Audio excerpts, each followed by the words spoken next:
This is Transformation Ground Control, your source for all things business, technology, strategy, and change. If you're growing your business, leading change within your organization, or undertaking any sort of operational or technology change initiative, this podcast is for you. This show covers what you need to know about digital transformation, organizational change, operational improvement, and business growth. 5, 4, 3, 2, 1. And now, here's your host, Eric Kimberling.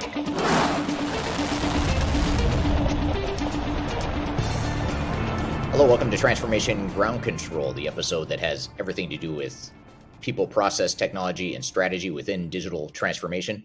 My name is Eric Kimberling. I'm the CEO of Third Stage Consulting, an independent consulting firm that helps clients throughout the world reach their third stage of digital transformation success.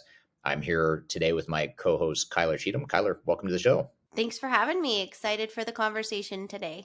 Absolutely. Appreciate you being here and appreciate everyone listening. This is episode number 86, so thank you for joining. And we put out new episodes every Wednesday. So check us out on all the audio podcast platforms that you might be listening on if you're not already. And we also stream this podcast to YouTube, LinkedIn, Facebook, and Twitter. So be sure to check us out there as well. I've got a great show for you today here on episode 86. We're going to cover some hot topics to start the show. We're going to talk about the digital transformation of pizza and provide a case study of digital transformation within a very narrow niche of the food and beverage industry. We'll talk about digital transformation in emerging markets. We'll talk about automated systems versus automation. Is that correct? The automation autonomous systems. So autonomous. Automation versus autonomous systems. Yeah. We're 60 seconds in and I'm already confused. So thanks for bearing with me so far. So we'll talk about automation versus autonomous systems, which shouldn't have been nearly as complicated as I just made that. And we'll also talk about digital transformation of AC as well. And then later in the show, we have a couple guests we're going to have on. Our first guest after the hot topics is going to be Whynde, who's a consultant and author of a book called Strategy to Reality. And she's going to be on the show talking about business architecture. We're going to talk about what business architecture is, why it's so important to transformation, how you can deploy it throughout your organization, and how you can really use this as a way to provide a sort of blueprint for any sort of transformation you might be going through. So stay tuned for that. We'll have Whynde on the show later here today. And then last but not least, we're going to have Jedd Hafer on the show, who's been on the show in the past, and he's going to be talking about emotional intelligence, which is his forte and his specialty. But before we get to our guest, what are some of these hot topics you have in store for us, Kyler? Yeah, absolutely. Well, let's start with the most interesting one, which is, of course, pizza. As a pizza lover myself, I was very excited to share this case study that is very relevant. So I hope you're not too hungry in listening to this. But basically what this does is this covers some research into Domino's and their specific digital transformation, which is a global pizza chain as well that specializes in fast and delivery pizza. So basically the Harvard Business Review surveyed 2,500 major companies before kind of digging into one. And basically what they were looking for is how to understand how emerging technologies are influencing business strategies. So of these major companies that they surveyed, they found that most promised benefits of AI failed to deliver. So we've talked about that a lot, is making sure your business is ready for things like artificial intelligence. So kind of backed that up and really did more of a granular deep dive into a specific company that went through a significant digital transformation, which is Domino's. So basically what they found there is reorganizing the ordering experience caused a lot of customer anxiety. So they pivoted on what they were asking questions of their customers to reduce that stress around dinner.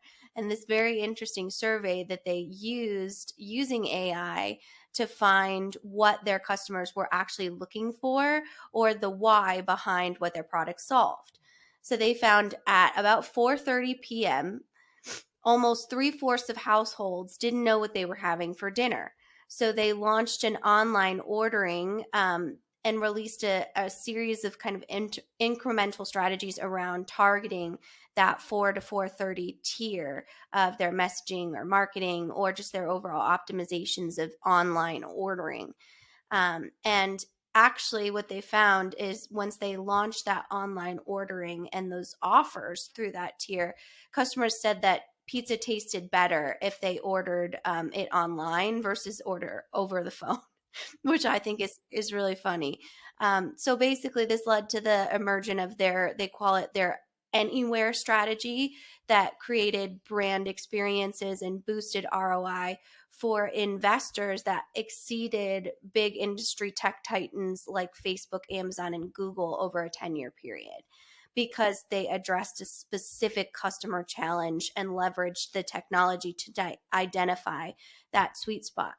So very interesting case study when it comes to Domino's, and wanted to get your feedback on how do you ask the right questions in your digital transformation and ensure that you're really addressing your competitive advantage or value sweet spot for your customers.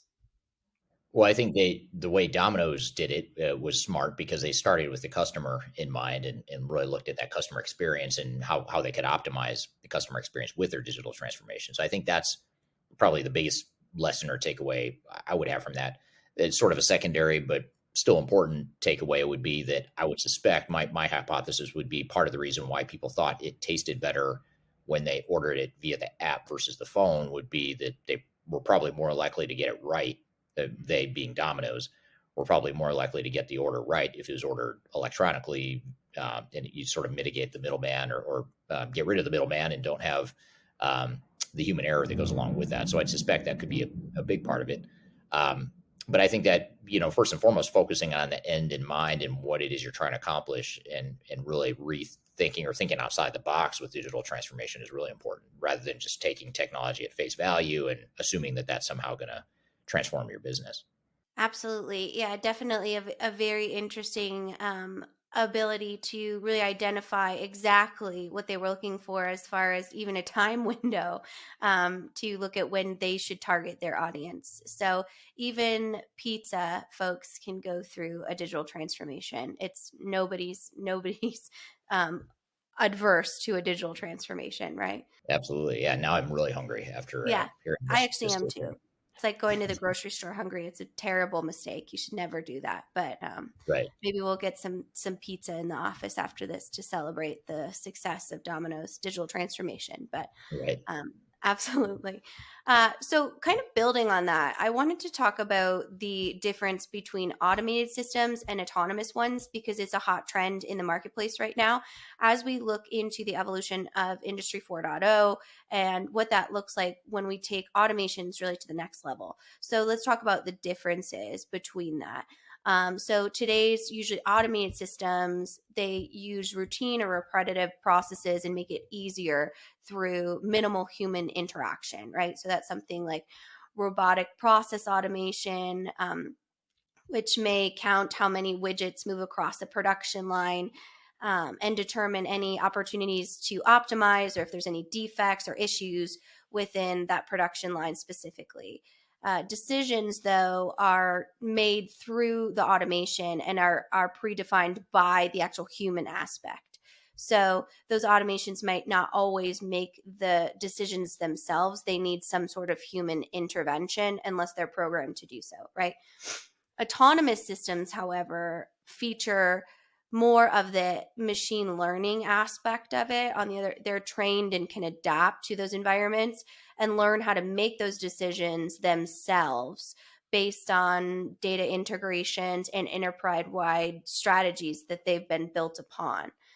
So back to kind of our widget conversation on that production line, that system would actually not only count the widgets, right? I analyze them, but also determine the source of the problem and fix the problem through a prescripted action.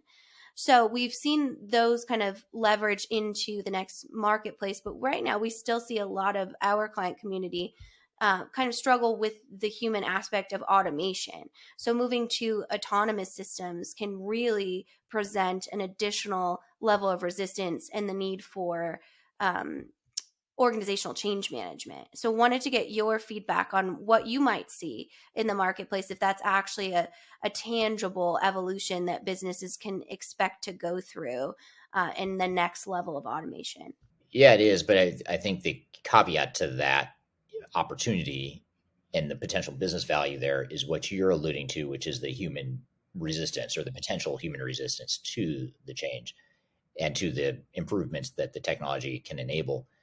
One of the tricky things we see with some of these really different technologies like machine learning or AI or other sorts of technologies that are really sort of quantum leaps, I guess you'd say, as far as big jumps in terms of just totally changing the way people do their jobs and the way organizations work. One of the downside risks that undermine the potential business value is that people resist it, not because they don't think it's a good idea or because the technology isn't sound, but because they don't know what that means for their job. So if you're going to automate a large part of what I used to do or what I'm doing right now, and I've been doing that same job for 20 years, you could see why I might get a little nervous and a little skeptical of a technology coming in to do what I take a lot of pride in doing. And now you're telling me you're going to automate that, or you're going to have a computer learn what I do and make decisions and that sort of thing. So I think the key there, though, is to replace that fear with the opportunity of what that means for the person's job going forward. And a lot of times, we hear a lot of, with our clients, we hear a lot of refrain, or we hear this a lot with like change management type consultants too, where a lot of consultants and organizations just say, well, but now you can do more strategic stuff. You don't have to worry about all that manual stuff you were doing before. Well, okay, that sounds good in theory, but what is that strategic stuff? Like, what exactly am I going to do? And what does that look like? How does that make my job more fun? That sort of thing. But I think a lot of people try to gloss over that and just say, well, don't worry about it. We're taking away all the work you don't like doing, which might be based on a faulty assumption that I don't like doing my work, by the way. Maybe I like doing some of that manual stuff. Exactly. And now you're going to take it away. So you've got to sort of work through all that in a meaningful detail. And a lot of organizations don't know. They just want to put the technology in place and then figure out what to do with that person's job after they automate it, or part of their job. So I think that's the key, is really have a clear vision of what the organization is going to look like, not just from a process and technology perspective, but perhaps more importantly from a people perspective. Yeah, and I think there's something to be said about the unique person and identifying that. I remember when earlier in my career, I managed a younger employee that did all of these manual processes, and we integrated new technology so that he wouldn't have to engage in that hard spreadsheet work, not realizing that he actually really liked that hard spreadsheet work. So Yeah. we were creating a lot of additional anxiety around his job because we didn't understand his why. What is his purpose? What kind of lights him up, right, if you will? And so I think that piece of really understanding your overall subculture as a middle manager is important to identify how to bring on these new technologies that will create efficiencies and really bring the business to the next level. But you can't do that without including the people within that change. Yeah. Yeah, absolutely. I think we as consultants and leaders oftentimes wrongfully assume that people don't like their manual jobs, or they don't like their broken processes or the broken systems. They may recognize there's warts on the process or the systems, but it doesn't mean that people are necessarily ready or comfortable with you ripping that process away from them and replacing it with technology. That may be the right answer from a business perspective. Don't get me wrong, Mhm. but Yeah. from an individual people perspective, that's not. I think that's a really faulty and dangerous assumption to make. I'm always surprised at how many leaders, executives, and even consultants assume that, well, obviously this technology is going to be way better and make your job so much better. I don't agree that most people see it that way, at least in the early parts of the journey, unless you've done some of the legwork you have to do to help them get there and understand the why and what it's going to look like going forward. Yeah, and we, countless times when we do things like organizational readiness assessment, we uncover data around perceptions within the organization that leaders are shocked by, that they had no idea existed. So that's the importance of understanding what is your organization's perspective and appetite around this change. So, but I won't get too bogged down in organizational change management because, we could talk about that all day long. We can, and we have before, so Yeah. we'll do it again if we need to. Multiple hours, right. Kind of going to a global view, last week we hosted our digital stratosphere in our EMEA region and talked about some emerging technologies and strategies. If you're interested in hearing that, you can always go to our website and get it on demand. You can see our full keynotes. But kind of a spin off of that, we wanted to talk about the transformation in specifically Turkey that's become an emerging market in specifically 2020 within its entrepreneurial ecosystem, specifically around technology. So, global ventures, just from a data perspective, totaled over $650 billion compared to the $335 billion in 2020. So making that a huge jump between 2021 and 2020 specifically for technology, which a lot was, made from the COVID-19 pandemic and changing of business models. Specifically in Turkey, it marked 92% year over year growth for funding in technology specific startups. It became the 10th country to attract the most investment among European countries in 2 years. And it hosts 6 unicorns when it had 0 before. And a unicorn, if you are thinking sparkly horse like a toddler parent would, like myself, those are actually startups that focus on high capital funding. So they also host the world's biggest aviation and space technology festival. I don't know if you know this, Eric, but it's called TechnoFest, which I'm like, that's a great name. It is.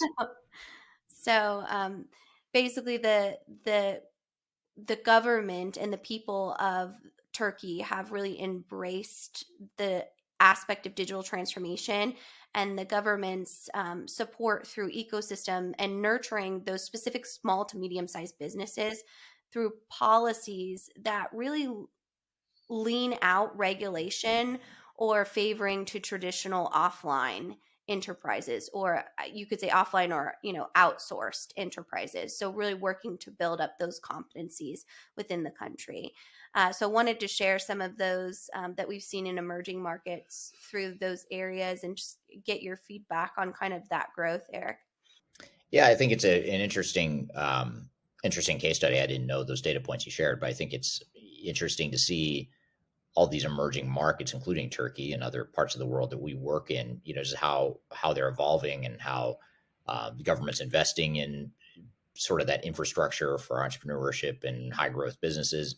And certainly along with that comes the need for technology and the opportunity for technology to further scale those organizations. So super interesting stuff for sure. And I think it's a good reminder that oftentimes outside of our own home country, wherever that might be, there's a lot of opportunity out there that we should be aware of as well. Yeah, and a lot of learnings that you can still scale, even if you are a big organization that, can go back to basics from those more emerging markets on a global lens. So, Yeah, absolutely. Well, lastly, I have to admit to our audience, I went down a bit of a rabbit hole from my consultant brain because we've been having challenges here in the U.S. as globally with just the overall climate.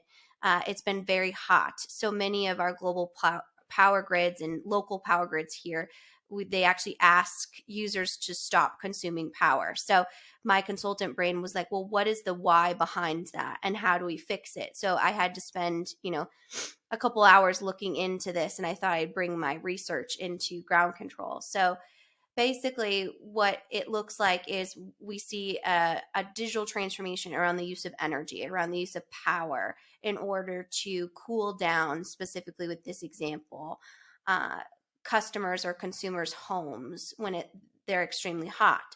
And I actually learned from our European team that only 1% of European households actually have air conditioning, which for me, that's very cruel and unusual. And I could never survive like that. But we kind of, I know, right? So I wanted to share a specific case study about how different emerging technologies are solving this problem. So a group of researchers at Harvard University have a new air conditioning prototype, and they're not the only one. They actually call it cold snap. So basically this prototype doesn't use a normal refrigerant, but a special coating on a ceramic frame to evaporate water to cool an indoor space without adding moisture to the air. So very interesting. And I'm going to actually read you a quote from the lead researcher so you can get an idea of what this looks like.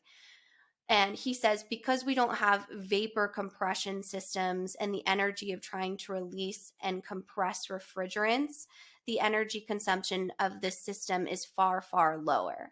So combating that issue of the power grid overload and support. So it seems like this is a main trend going into the overall digital transformation of energy and how we consume traditional power. And just wanted to get your feedback on that, Eric, if that's a trend that we'll continue to see, or if you've been seeing that in the marketplace with your client work as well. Yeah, I think it is a trend that'll continue. And I think it's just an opportunity to use technology to help make the consumption of electricity more efficient, short of having to ask people to stop cooling off their homes or stop, charging their devices or whatever. That's sort of a last resort. That's unfortunate that you see in some parts of the world. But I think the other part of it too, that it kind of brings up, or the other question it brings up, is with our moves toward digitization in general, which is, more technology consuming more energy, as well as moving to electric cars and vehicles versus fossil fueled. I think, I have to wonder what that means for an aging electric infrastructure, which I spent, it's been about 20 years now or 15 years now. I spent a few years in the energy and utilities industry where that's all I did for about 4 years was consult on systems and ERP and digital transformation in energy and utilities. And I remember even then they were struggling with this whole concept of, an aging infrastructure that was built decades ago. And it's really hard to maintain, but it's even harder to upgrade. So I'm curious to see sort of how this plays out worldwide, because I think a lot of countries struggle with that same dynamic of having a pretty old infrastructure that they haven't yet gotten ready for the need for more consumption potentially. But to your point, your real point here, which is that, there are ways that we can use technology to better manage consumption and be more efficient with what we're using from the power grid. Absolutely. Yeah, definitely a very interesting case study. I think following energy digital transformation is one of my favorite things to do because it's so full of innovation and opportunity right now. So we'll continue to follow that. But I think it's a great segue into your conversations as well about where strategy actually meets execution and becomes reality. Yeah, absolutely. And I'm excited for our next guest, Whynde Kuehn, who is a consultant and author of a book called Strategy to Reality. And the reason I'm excited to have Whynde on the show is because she's going to talk about this whole concept of business architecture. And more than business architecture, it's also talking about, as the name of her book suggests, it's talking about how to translate an organization's strategy into specific capabilities and initiatives and work streams within your organization, and how to use that as a way to have a clear blueprint for moving forward with your transformation, as well as how to keep alignment. So I think this concept of business architecture is one that's overlooked and one that organizations don't think enough about. So I'm excited to have her on the show. So we'll take a quick break, and when we come back, we'll have Whynde Kuehn on the show to talk about business architecture, what it is, why it's important, how it can enable a better digital transformation, all that good stuff. But first, we'll take a quick break. You're listening to Transformation Ground Control.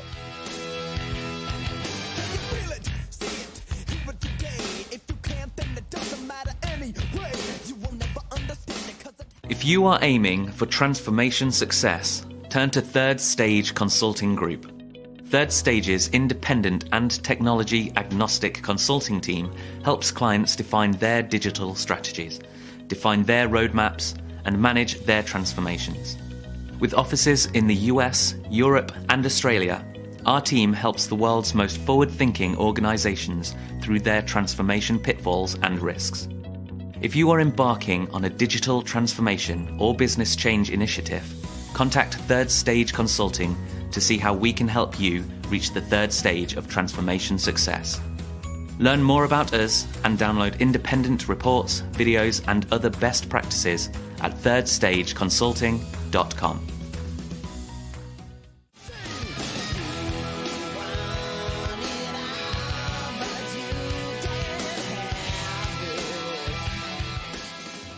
Hello, welcome back to Transformation Ground Control, episode number 86. My name is Eric Kimberling here with Kyler Cheatham. You can find new episodes of this show every Wednesday on LinkedIn, YouTube, Facebook, Twitter, as well as Spotify, Amazon, Google, etc., Apple, all the podcast platforms that you might be listening to podcasts on. You can find Transformation Ground Control there as well. So be sure to check us out. New episodes every Wednesday.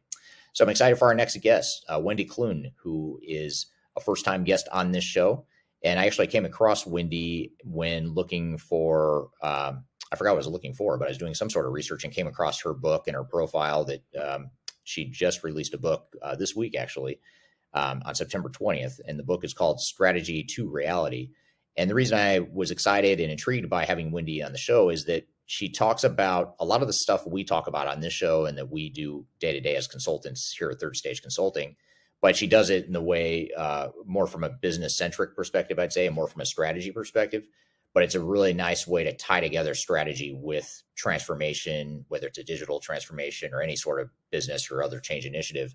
But I thought it'd be a great topic to unpack here with her, this whole concept of business architecture, what it is, how it works, how it enables better digital transformations, all that good stuff. So with that being said, Whynde, thanks for being on the show today. It is a pleasure and honor. Really looking forward to it, Eric. Thanks for having me. Yeah, I'm excited to have you on. And the reason this all started, the reason you and I first connected and the reason I wanted to have you on the show here today is because you are releasing a book that comes out very soon on September 20th. And that's really what piqued my interest in maybe having a conversation with you. But before we get into your book, I do want to talk about your book and what it's about. Maybe start with who you are and a little bit about your background, if you don't mind. Absolutely. Well, again, great to be here. I am a longtime business architecture practitioner, thought leader, educator. I have practiced the discipline from about every angle you can imagine, particularly in a transformational context. So leveraging business architecture, for example, I've been the enterprise-wide business architect of top to bottom enterprise transformation. I've helped organizations to create effective end-to-end strategy execution, and I've used it for things like cross-sector initiatives to help a nation with education. So really a broad range of scenarios. My passion and joy is helping organizations and people on their business architecture journey. So that's really my favorite. And maybe one last thing I'll mention is I am also a co-founder of the Business Architecture Guild, which is the not-for-profit association around business architecture, a fellow with the Institute for Digital Transformation, and as you mentioned, author of the new book, Strategy to Reality. Great. So it sounds like you're really into business architecture. Is that fair to say?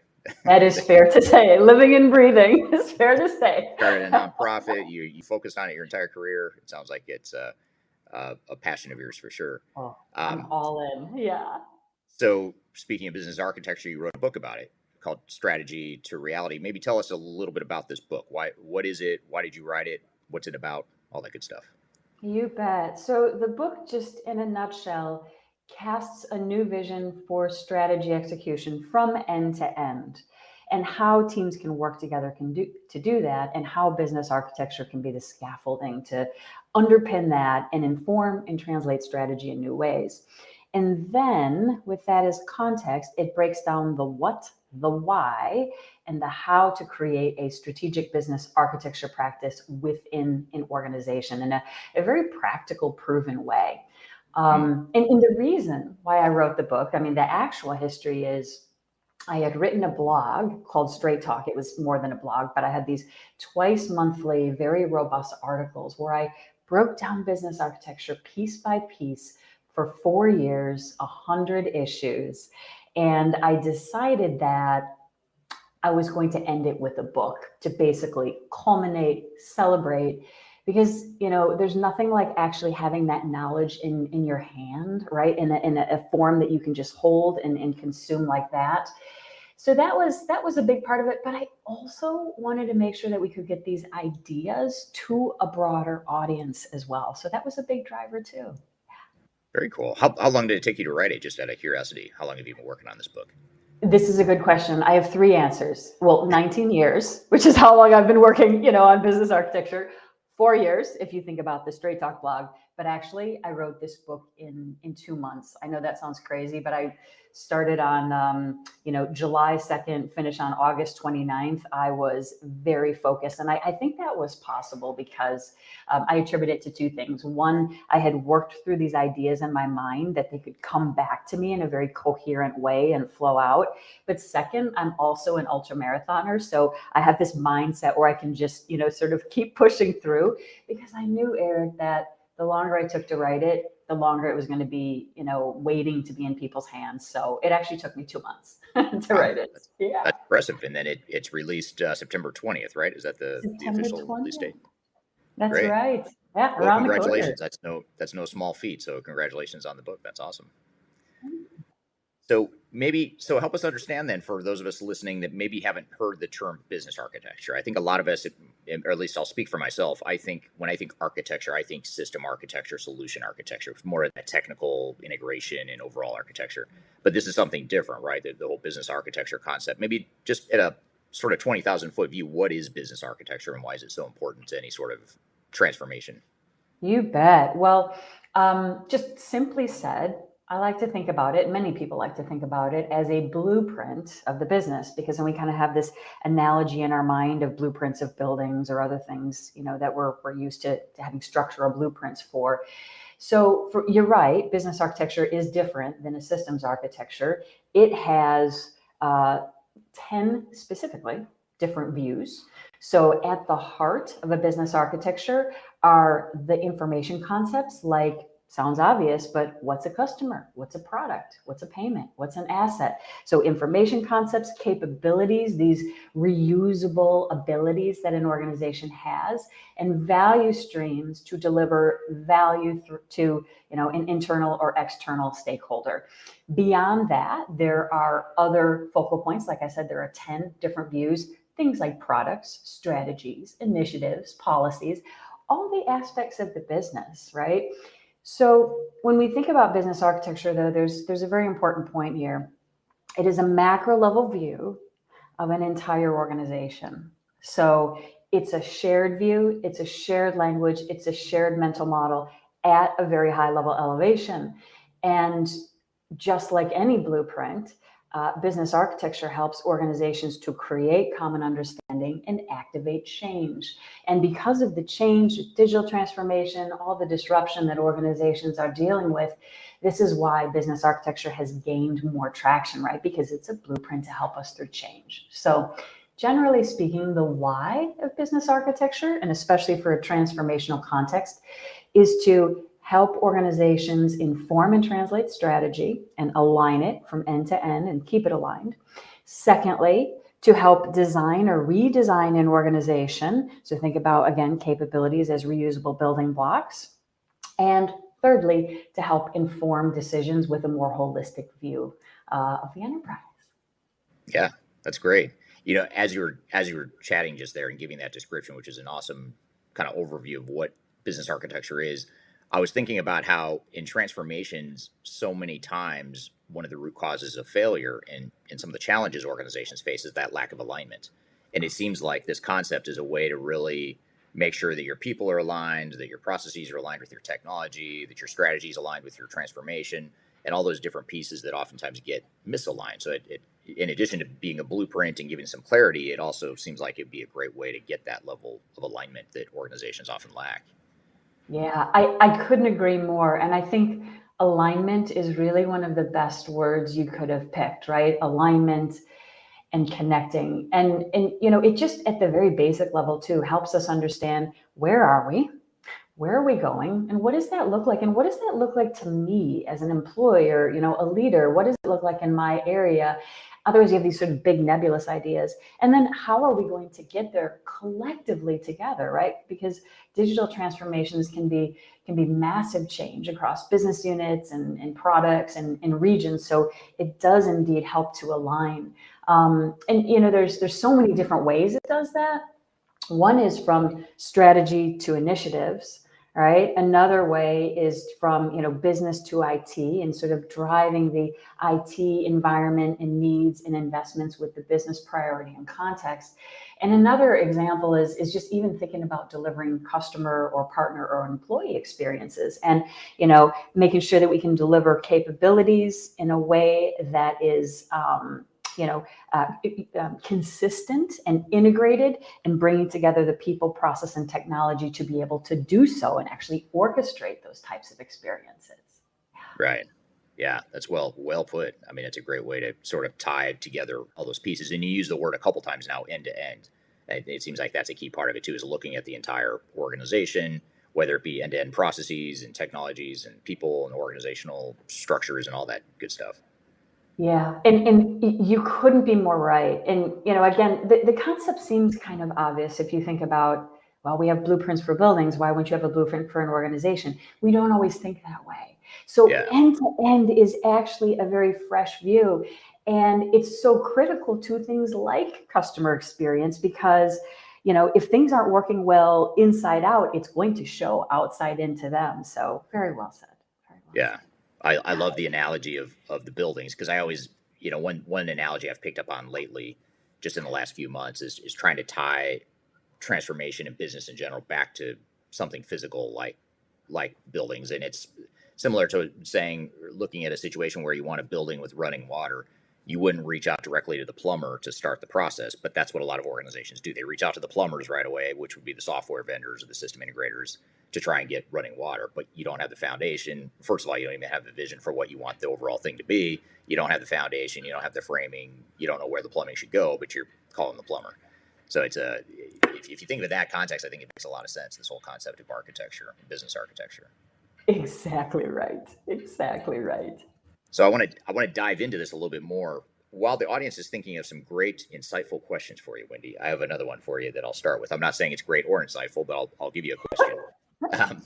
But how does the organization, how does this, maybe just dive in a little bit more into how this concept of business architecture helps align an organization when you look at operating model? I know that you talk a lot about operating model in the book.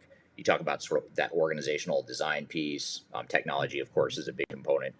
How does business architecture maybe go a little bit further into that? I know you sort of touched on this already, but maybe help us understand how business architecture provides that alignment across all these different Absolutely.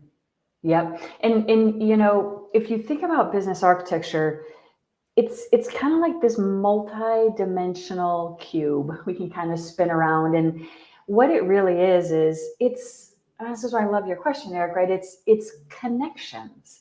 So let me actually get specific on maybe a couple scenarios, right? So one would be, what does it really mean to align strategy and execution? Like unpacking that. There is a very important, I like to call it a golden thread, from strategy pieces. So however your organization breaks it down, but one example might be strategy to goal, to objective, to course of action. And then what organizations typically do is they kind of jump to the initiatives or the projects, or there could be agile work, right? But there's this big gap here. And the key thing that business architecture adds in there for the alignment is, well, what does that strategy mean to the value streams and the capabilities? In other words, what changes need to happen? The value stream and the capability essentially help us. They're like these Rosetta Stones that help to pull up change to a macro level, so we can shift from not delivering initiatives, oftentimes in silos, to building capabilities that can be owned and delivered and reused and put together in different ways for innovation and enabled more effectively through technology and people and process for that matter. So that's one example of alignment. And so if you think about having that golden thread, you can ask questions like, does the investment portfolio or do the initiatives actually tie back to our strategies? Do we have any gaps? Do we have any misalignment? Or in our very fluid world, and look at all of our, whether it's digital disruption or just some of the global shockwaves that we've had, right? With, you can also do a dynamic replanning. So if all of a sudden a strategy or goal or objective is no longer a priority, you can kind of replan that and quickly decide what to stop doing and pivot, and maybe even use your capabilities in a different way. So that's an example. At the very highest level, people are usually pretty familiar with business models and operating models, but the business architecture is right in the middle there. And it came on the scene a little bit later, right? So we've been formalizing the discipline through the Guild since 2010. But it's really, again, in the middle there as a translator. So whether it's digital or another reason that you're going to be, reshaping, reimagining your business model, you're still going to go through that same translation of what does it mean to value streams and capabilities. And then that will influence the changes to the operating model, the people, the process, the technology. And maybe I'll give one more example of alignment, if I could, from the IT perspective.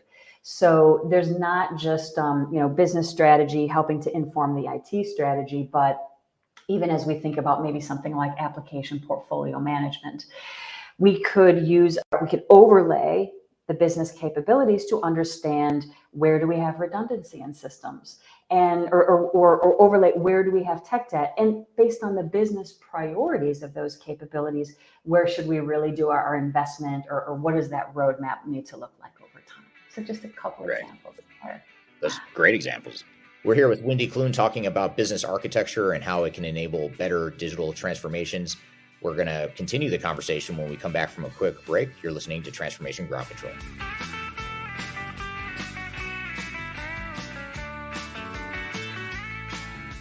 If you are involved in any sort of digital transformation or business change initiative, you will want to download the 2021 Digital Transformation Report. With its comprehensive overview of business and technology trends and best practices, this report is a must-have guide for any transformation project or executive team. Download this free report by visiting Third Stage Consulting at thirdstage-consulting.com. You can also visit our website to learn more about us, or download independent reports, videos, and other best practices. Again, visit thirdstage-consulting.com today to learn how to take your transformation to the third stage of success.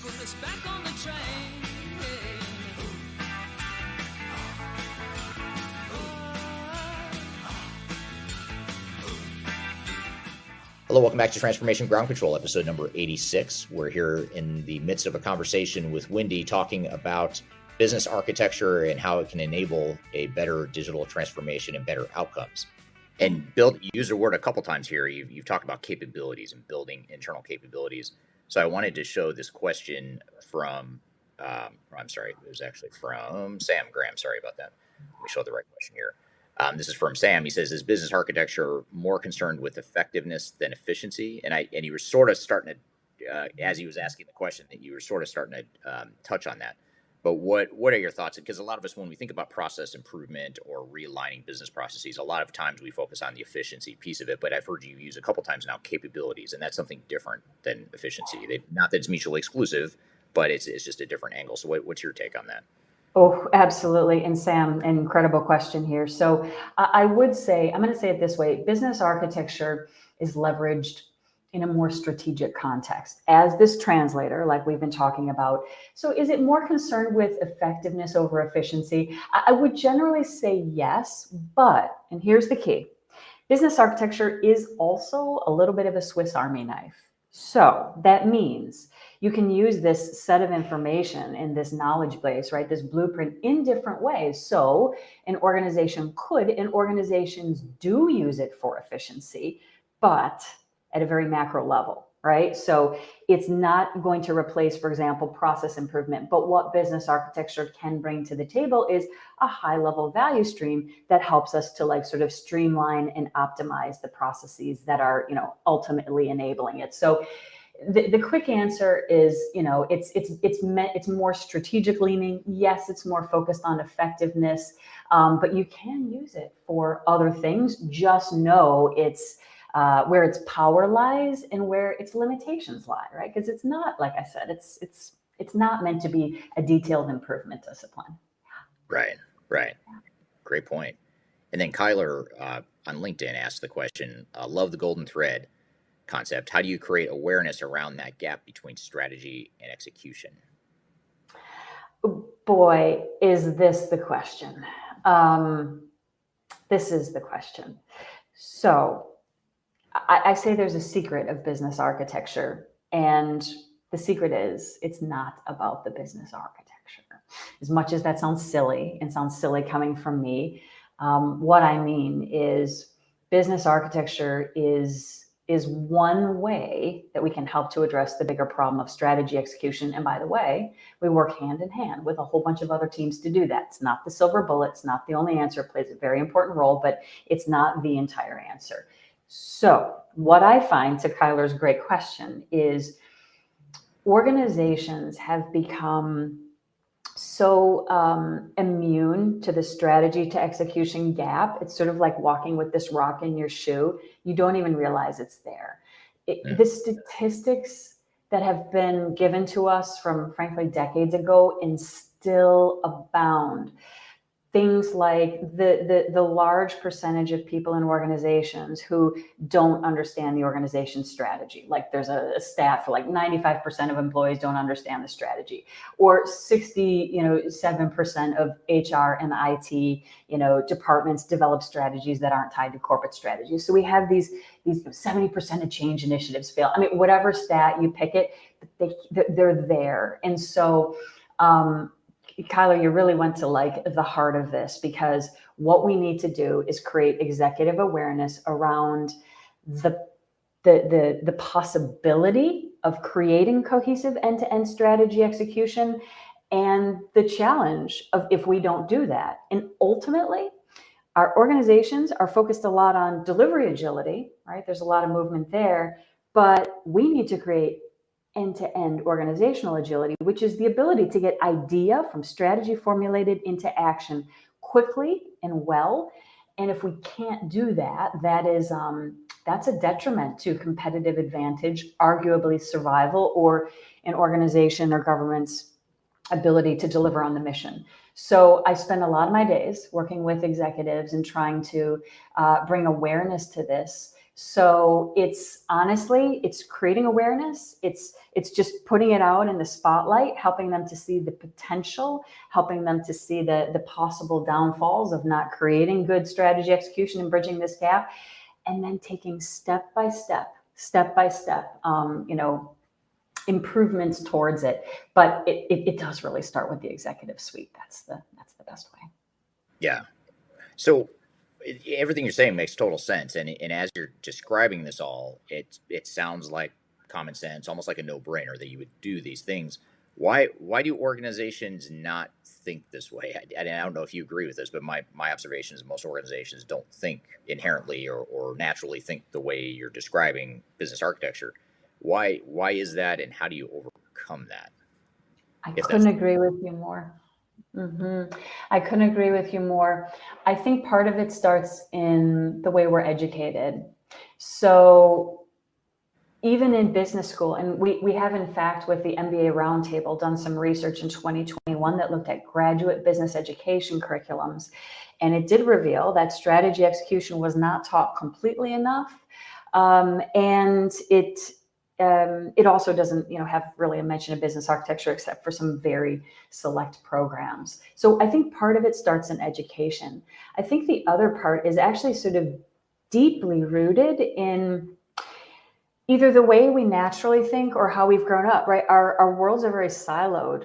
Just look at going to school when you're young. I have math over here, science over there, reading over there, or even in university, right? Subjects are separate. Then you look at how the structures of our corporations and organizations have evolved, very functional, very siloed. Now there's lots of factors in play that's shifting that and being more self-organized and agile. But I think part of it is just how we're structured to do work that really creates these very strong silos, along with not being encouraged to think systemically and big picture. And that kind of brings us to why we have this challenge today. People aren't, back to our blueprint example and what you were saying about the plumber, we would never build the house of our dreams without a blueprint. But we do it in business because we're just not used to thinking in a structured macro level way. Right. Yeah, that's interesting. One of my favorite parts of business school, I remember, and the reason I'm thinking about this is because I was recently interviewed for an electronic textbook that's getting published next year. And so they interviewed me about this exact topic. But the topic is, or the model is, that the McKinsey 7S model. Yep. That has, I don't remember what all 7 are. It's like strategy, system, structure, but there's shared values, a bunch of others. but it's basically 7 things you want to make sure are aligned in strategy execution. But I remember when I learned that, I felt like that was one of the few frameworks in business school that I learned that teaches you how to take this really high level ivory tower strategy type stuff, the MBA, McKinsey-ish type stuff, and translates it down to like how you actually execute and run the organization. And so to your point, I can't name another model or another concept I learned in business school that does everything you're describing here. Right. Yeah.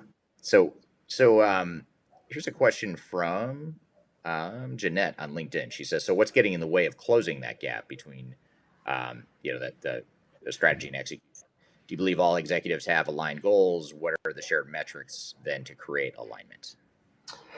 Great question. So there is a big mindset in the way of closing the gap, and there's also organizational inertia.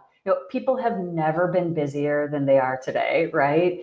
And then you look at maybe what I'm compensated for and what my area of responsibilities are, right? So the organizational setup doesn't allow for us to collaborate and make decisions together, or fund things that might build that foundation versus what the problem is I'm solving right here, right now for my area that I have control over. So I do think there's some very structural things to fix, and there's some very mindset things to fix. Erica, if you could possibly put the question up again. I think there was a question about aligning goals. Do you believe that all executives have aligned goals, and what are the shared metrics then to create the alignment?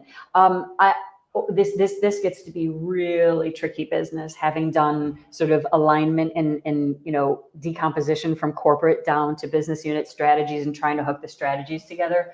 I think there's a lot of spiritual alignment. And a lot of like, this is my stuff, don't touch it, it's close enough. So no, at the end of the day, I don't believe that we're as aligned as we could be on goals. And in terms of shared metrics to create that alignment, I think it's all coming back to, how do you think about investing in capabilities? How do you think about taking back to the golden thread, take the goals, the objectives, and then don't break it out to the executives yet. Don't break it out to the departments.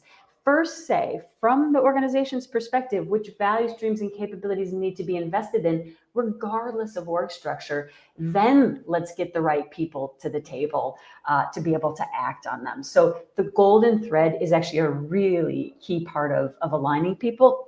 I will even give an example of a wonderful leading organization that, again, to this great question by Jeanette, it was the board that said, they actually said, we're doing really well, but we don't know why. And so if we start to not do well, we don't know what levers to pull. We don't know what to do. We don't know what the metrics are. So that was a great example of, from the board, kind of using that, this traceability. They said, what are the corporate goals, objectives, metrics? What are they at the business units? And they took it all the way down actually to the individuals. So that's a pretty cool example of some leadership there.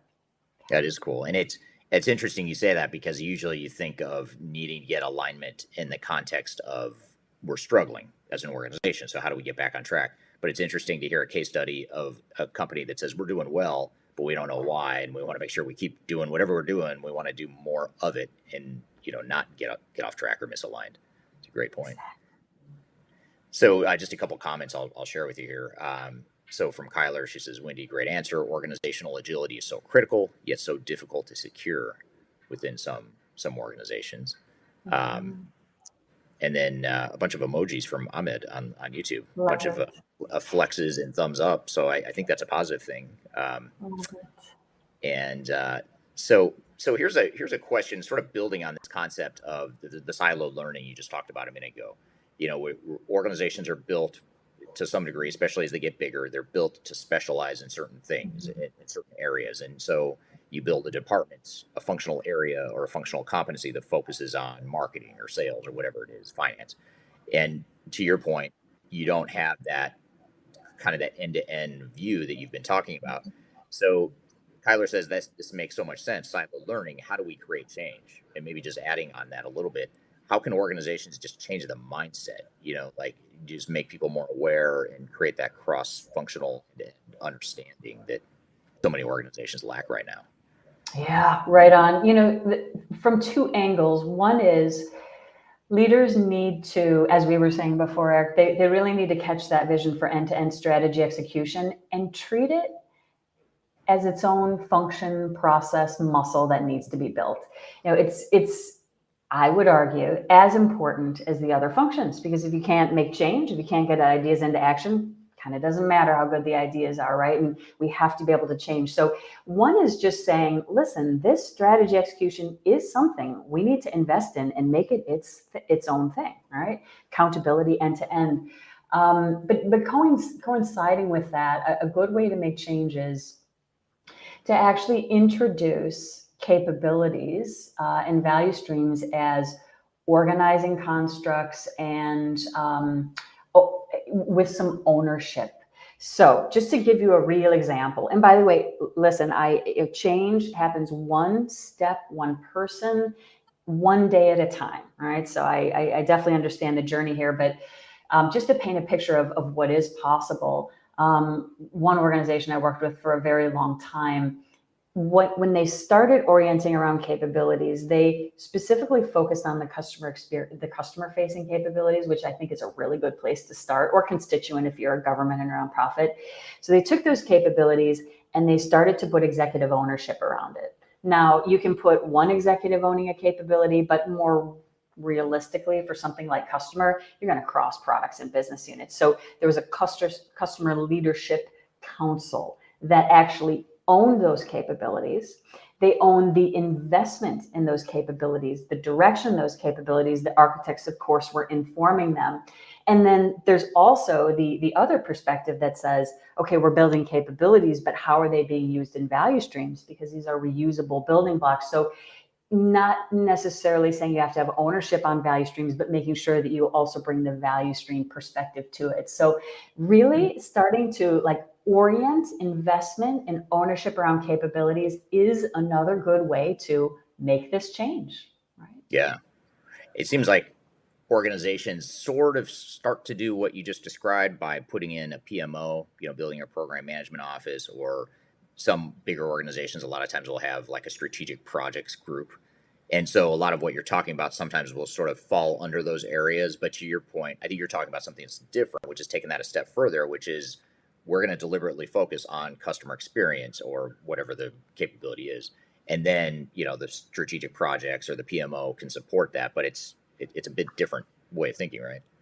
You nailed it. This thinking we're talking about is a bit further upstream, and it just shapes work at a very macro level. Then it can go into the PMO or the agile teams or whatever you got to actually figure out the work from there. It is the macro level picture. You're exactly right. Yeah, well put. Macro level picture. And here's a question I'm super excited to ask you. It came in about 2 minutes ago, and I was really excited to ask you this because I think it's a great question from Emerson on YouTube. Asks, how do you emerge from technology chaos to an organized capability flex organization? I love this question because this is my world, right? This is what, and you've probably seen a lot of it too. Organizations that get bogged down and wrapped up in technology initiatives and technology deployments. So how do you move from that technology chaos, which is well put, I hate to say it, but that is an accurate description of many technology initiatives. How do you migrate from that to organized capability flex organization? Absolutely. Well, so first of all, one thing that really helps, I find, is a bigger why. People need a reason to do stuff. Transformation is usually a good reason. Customer experience could be a good reason. Regulatory could be a good reason, right? So people need a bigger why. That helps us to rally around it. But from I love it too. From technology chaos to capability flex, so good. Honestly, there's just a dig in and do the work play here, which is understand your capabilities to your apps or software services, right? Understand that relationship. Your capabilities will have some priority or some strategic differentiation importance. So now you know how important the capabilities are. So with the relationship between capabilities and apps, you can start to illuminate where we have issues, where we have redundancy, but most importantly, not looking through all that application chaos, but looking through the lens of the business. And, I've done these views and people start to say, like, we have 145 apps supporting what? The same thing? Like, what are you talking about? What do you mean? What is even going on? So you can start to create these high level, heat maps and awareness around what is happening, and then create a roadmap prioritized by the importance of those capabilities or how they're feeding into the strategy or whatever you're doing right now, so that you're making, investments and fixes over time. Having said that, trust me, I understand organizations are huge and there's a lot of chaos. You could also, you could pick a reasonable scope. You don't want to go too narrow or you're going to miss the point, but you could also pick a scope of that and just, start doing capability apps and kind of do this, streamlining process for just a part of the business as well. But scope it by the business. Don't scope it by the technology organization, right? Always bring it back to the business context. Yeah. And this is also, by the way, a great way to get the business and technology people working together, right? And solving this problem together, taking ownership and really understanding what's happening and working together towards, the roadmap forward. Kind of leading into a question, but it seems like the ideal answer would be don't go into technology initiatives without first doing this business architecture. But if you find yourself, you're already in knee deep in the technology chaos situation, tell me what you think of this thought. This is just me responding, kind of my gut reaction. But it seems like if you're in technology chaos, there's nothing wrong with hitting the pause button, saying, hey, let's time out. We're not aligned. We're not on the same page. We're not heading in the right direction here. Let's hit a timeout on the technology initiative and maybe do some of this business architecture activity, which will help us get better clarity and alignment on the technology initiative. Would that or some other solution be a way out of that technology chaos situation that you're talking about? I couldn't agree more. Slow down to speed up later. That is the time to pause, right? Because there is likely a smarter way through this. Absolutely, Eric. Couldn't agree more. Gotcha. Yeah. Good. Yeah. But I also want to echo the really good point you made, right? Because especially in big organizations or you have a lot of legacy, right? There's like, how do we fix the stuff we have today? But you did mention too, how do we not let it happen again tomorrow? And there are a lot of things we can do, not the least of which, as you're saying, is, thinking about the business architecture before we invest in something. Or even I've seen organizations, they have a check. They have a checkpoint within, at whatever level before an initiative is going to be approved. Like, is it going to increase tech debt? Is it going to decrease tech debt? Is it going to stay the same, right? So we can also put an architecture-based checkpoint in there as well and get real serious about heading it off too. Right. We're here with Whynde Kuehn talking about business architecture and how it can enable better digital transformations. We're going to continue the conversation when we come back from a quick break. You're listening to Transformation Ground Control.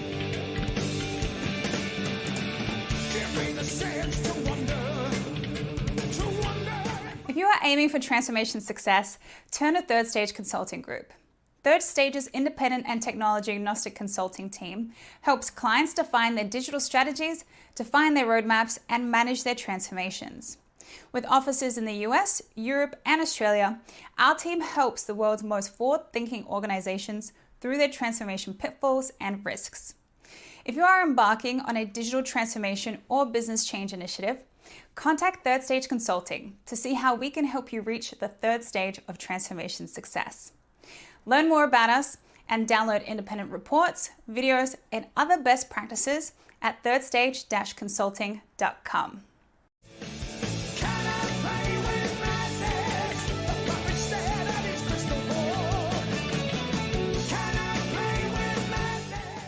Hello, welcome back to Transformation Ground Control, episode number 86. We're here in the midst of a conversation with Whynde talking about business architecture and how it can enable a better digital transformation and better outcomes. Yeah, here's a follow-up question, sort of similar to the technology chaos question, but a little bit different. And this is maybe even more common than the technology chaos question. This is over from on YouTube. This question is how to transform operational processes without disrupting daily business operations activity. So all this stuff we're talking about, building capabilities, looking at architecture and getting that alignment, how do we do that in a way that doesn't disrupt what we're doing day to day, even in the current state, regardless of whether it's right or wrong, or we're trying to change how much we're trying to change it? how do we keep that current state going while we're trying to make some of these changes? Yeah, and I think part of it is just really, as this person is asking here, it's just, first of all, having awareness that is something we need to balance, right? So I'll just think of a very, it's not a simple transformation, but like a simple example of working with an organization where we were re-engineering the change of address processes, because over a very large Fortune 500 organization, it was pretty serious issues and very disconnected across the different product areas. So what we had done is create a target state about where we're going and how that's going to change and streamline the processes over time.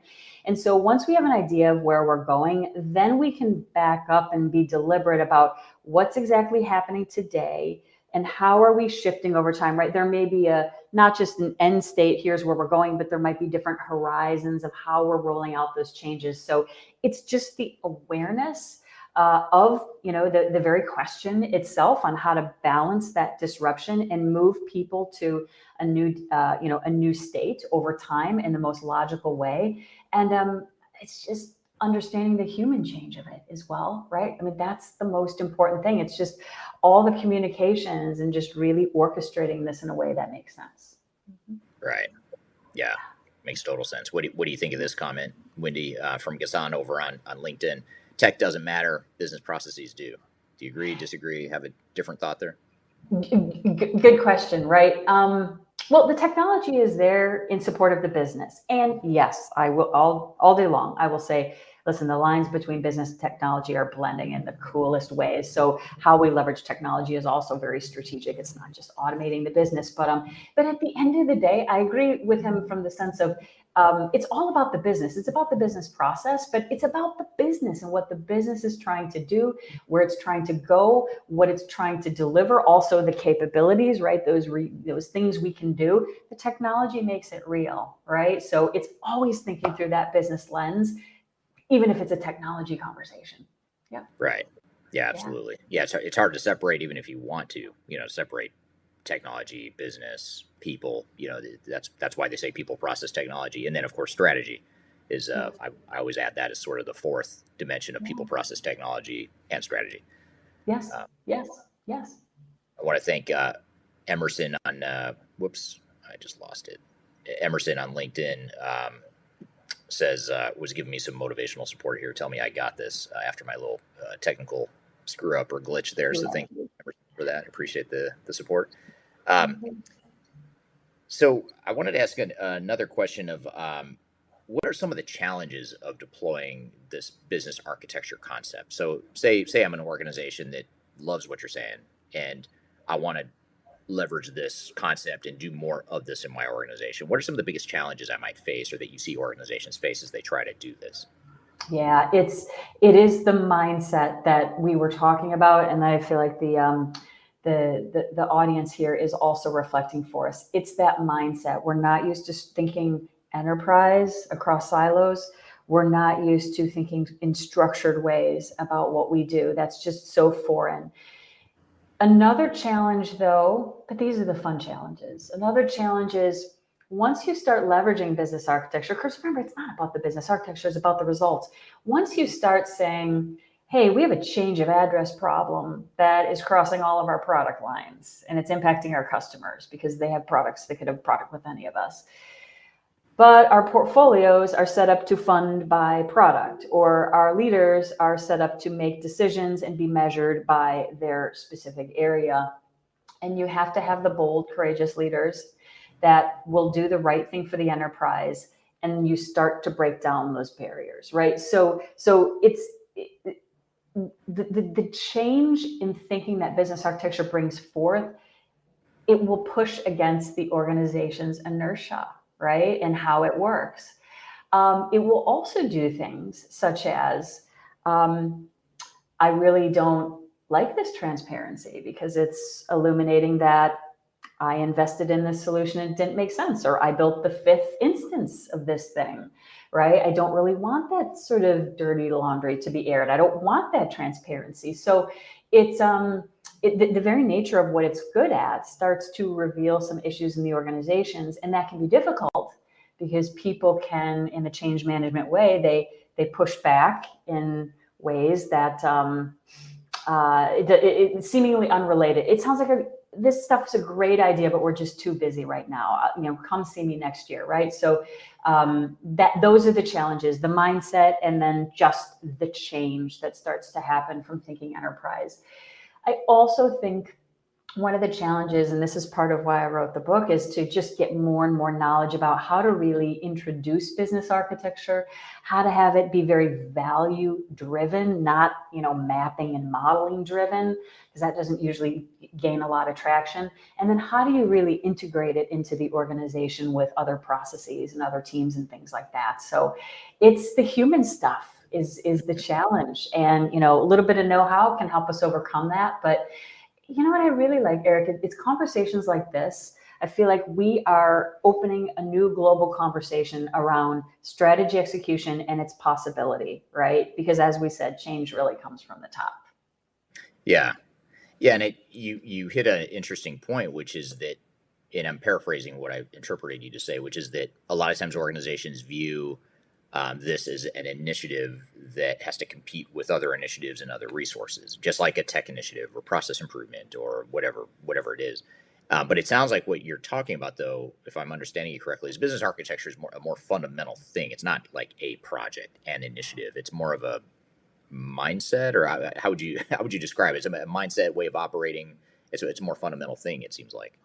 Oh, you are spot on correct. And some people do look at it like it as an initiative, and that's definitely not the way to look at it. It's not temporary. It's not delivering something. Business architecture, you can think about it as a function. You think about it as a discipline. You can think about it as a practice. It's akin to other things that might have a center of excellence, like customer experience design or business process management or organizational design, organization design, organizational change management. It's kind of in those, I call them change delivery disciplines. So I think about it as a discipline. And you are so exactly right, though. It's building this function, this capacity into an organization. And along with that comes a specific team and business architects that have a specific role to inform and translate strategy and help other people use the business architecture. But ideally, we want everyone in the organization to be able to understand and use the business architecture and just have it woven into their daily, sort of decision making in very relevant ways. That's when it will really take hold. So it's definitely not an initiative. You're right. Right. Absolutely. Now, I have two questions here from the audience. I'm going to combine into one. I'll start with sort of the summary question, and then there's a follow-up that is a little bit more detailed. But the summary headline of the question is, even before the challenges, where should organizations start? And this is from Kyler over on LinkedIn. And then I'm going to add a follow-up question, which is sort of, it ties it all together. This is from Jeanette over on LinkedIn. And she says, our entire business has historically been structured by industrial flow, not customer experience. These were built in the days of industrialization. We now are in the area of digitalization. The structure and even the processes are designed for, and I have to hide it to be able to read the rest, are designed for industrial scale, not digital scaling. What if we could start from scratch in a digital world? What would business structure look like? And so I'm just giving that example from Jeanette, but maybe to simplify or to kind of bring it back to the summary, back to Kyler's question of, just if you're an organization, whether you're starting out and or if you envision a situation where you could hit the reset button or sort of a start over with this business architecture concept, how would you get started? What are some tips that you've found to be successful in that case? Yeah. Well, first of all, I even want to say I work with startups, and the architecture applies to anyone, right? We kind of don't think about that way. We grow and then we get the problems and then we figure it out. But I would say the anchors, even for a startup, are the business model, right? So business model canvas, the value streams, the capabilities, high level. I know I've said it a lot of times, but literally those are the anchors. Everything else will connect to them. So it's even having an understanding of what those things are. I do love Jeanette's point here around being structured around industrial flow, not customer experience. So just taking it back to something like the business model canvas and saying, what is the value that we deliver? And To whom? Who are those customers? What products and services do we offer? And what is the experience that they're going to actually have to consume those? I mean, that is the guiding light, the customer or the constituent or whoever it is that we're serving. And I think especially in our digital world and thinking about starting over, I would be thinking value, value, value, products and services. And then behind that, what are the capabilities I need to build to do that? Having them very flexible. What are the experiences I need to design the value streams to orchestrate them? I mean, those would be my key building blocks. And again, just kudos to Jeanette saying it's about the customer, it's about the value. Or I just even think about working in digital ecosystems, right? In the value exchange we have, there's still a very deliberate decision on what value are we going to create versus other people and how do we work together for mutual benefit. So right on. Yeah. Yep. Yeah, and that's the key. And so it's, startups might have a bit of an advantage actually because they can start with a clean slate and get this mentality baked into their DNA in an early phase, which is easier. To your point earlier, it's easier than trying to overcome that inertia that you were talking about. Spot on. And I have seen, Eric, investors and partners that are more likely to work with those organizations because they can tell their story better, they know what they're doing, and they have more of a comfort of where the organization is actually going and how they're going to get there. Yeah. And here's a comment or data point from YouTube, which is that 80% of businesses surveyed say that their company still suffers from too many manual processes, and 79% believe that they have a lot of difficulties collaborating within their entire organization. Sounds about right. I don't know about the exact percentages, but it sounds about right as far as the majority of companies struggling with these things. And it seems like that's just adding some credibility to the need for business architecture and the need to think through this sort of stuff. Indeed. Yeah, because it is the macro level. When I talk about value streams, that's for the whole organization, business unit and product and silo agnostic. So spot on. That's exactly right. So you've started to touch on this again, but I think coming back to it and maybe digging a little bit deeper would be helpful here, which is this for organizations that are about to start a digital transformation or business transformation or any sort of change initiative. And again, I'm intentionally use the word initiative because those are initiatives. What can organizations do, or how can business architecture be used to establish that blueprint for whatever that change initiative is going to be? Yep.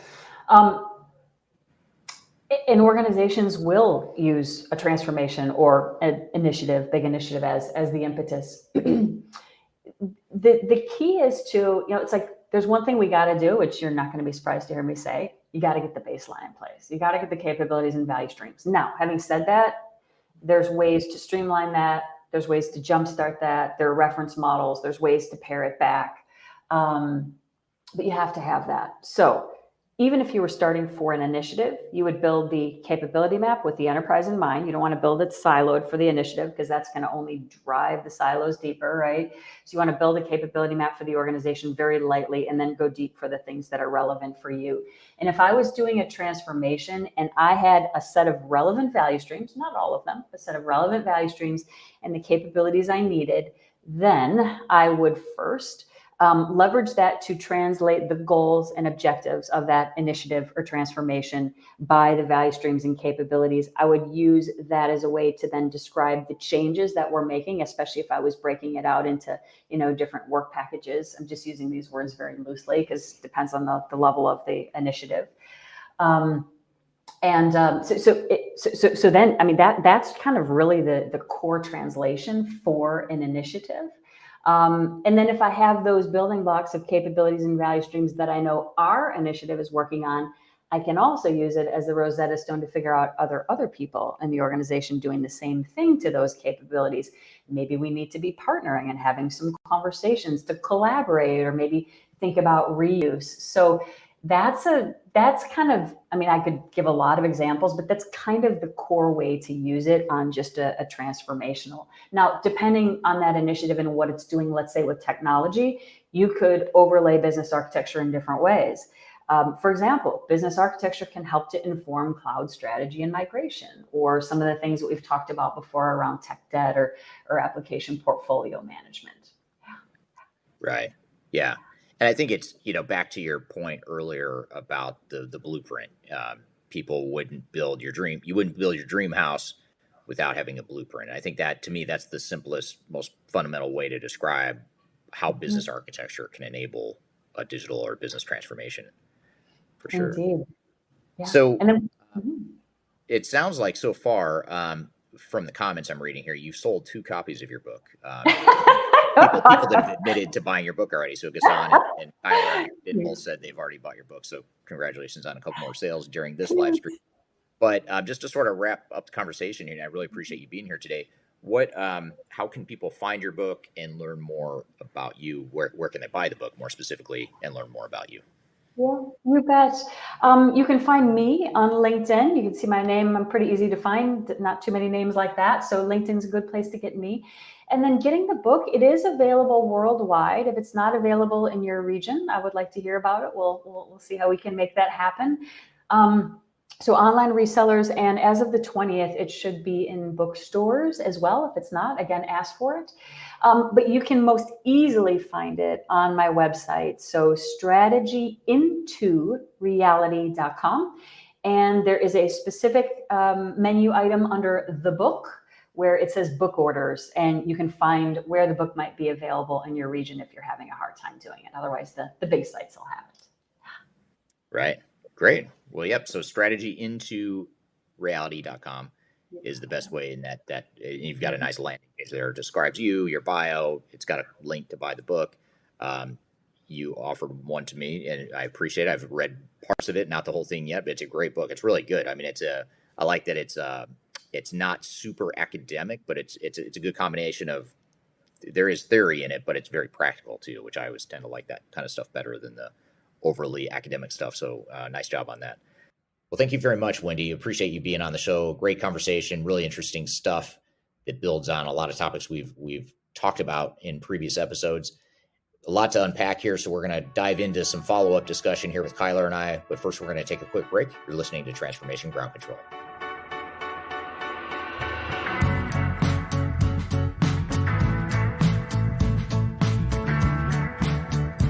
If you are aiming for transformation success, turn to Third Stage Consulting Group. Third Stage's independent and technology agnostic consulting team helps clients define their digital strategies, define their roadmaps, and manage their transformations. With offices in the US, Europe, and Australia, our team helps the world's most forward-thinking organizations through their transformation pitfalls and risks. If you are embarking on a digital transformation or business change initiative, contact Third Stage Consulting to see how we can help you reach the third stage of transformation success. Learn more about us and download independent reports, videos, and other best practices at thirdstageconsulting.com.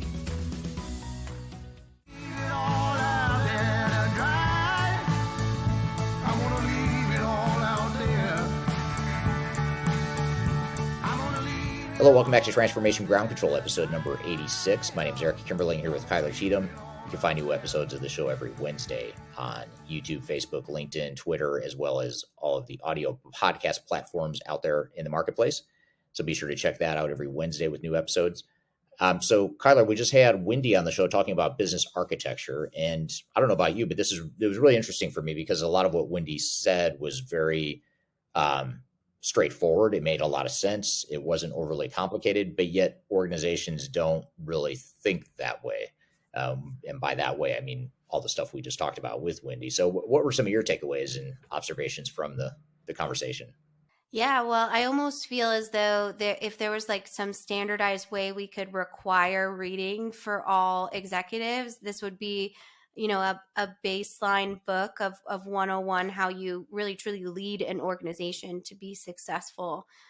So such a great overview and insights. And I really like the word architecture. And it's so interesting that you had this conversation because I was trying to think about with some of our blogs and some of our thought leadership, how we really integrated architecture into more of a holistic view as opposed to just system design or system architecture. So like organizational architecture or human behavior architecture, those types of things, because it takes a really tactical approach to things that really do need to be addressed but are often overlooked.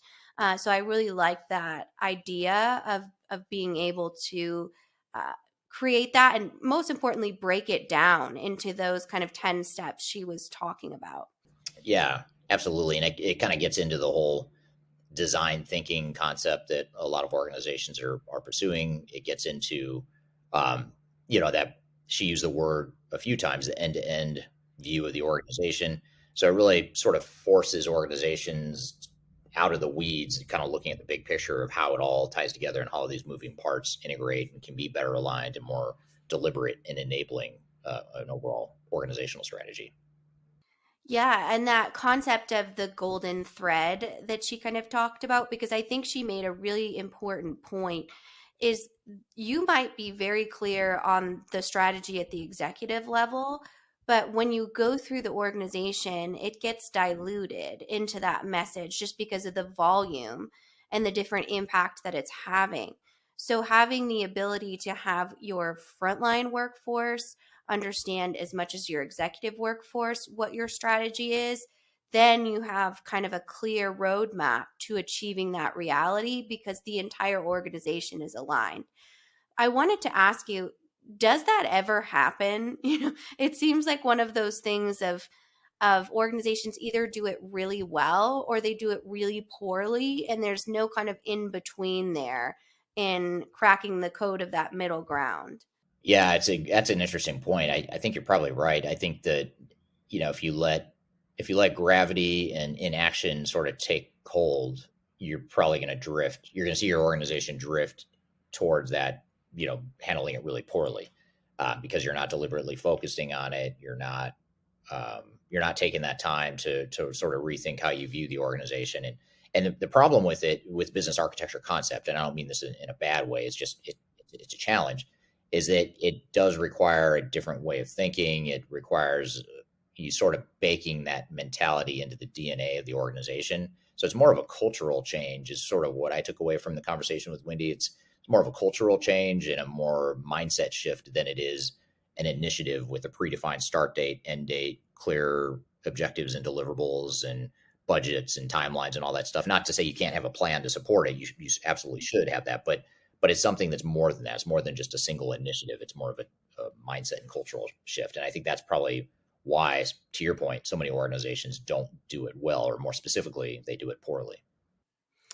Yeah, and the thing that I feel like is a really daunting task and gives me some anxiety even to talk about as, a business leader, but you might get that business architecture foundation down, but it's really having that organizational agility to change it if it needs to. And to your point about cultural nuances or responding to demands within the marketplace that are ever changing, especially in our current climate of business, I wonder how that organizational agility is achieved.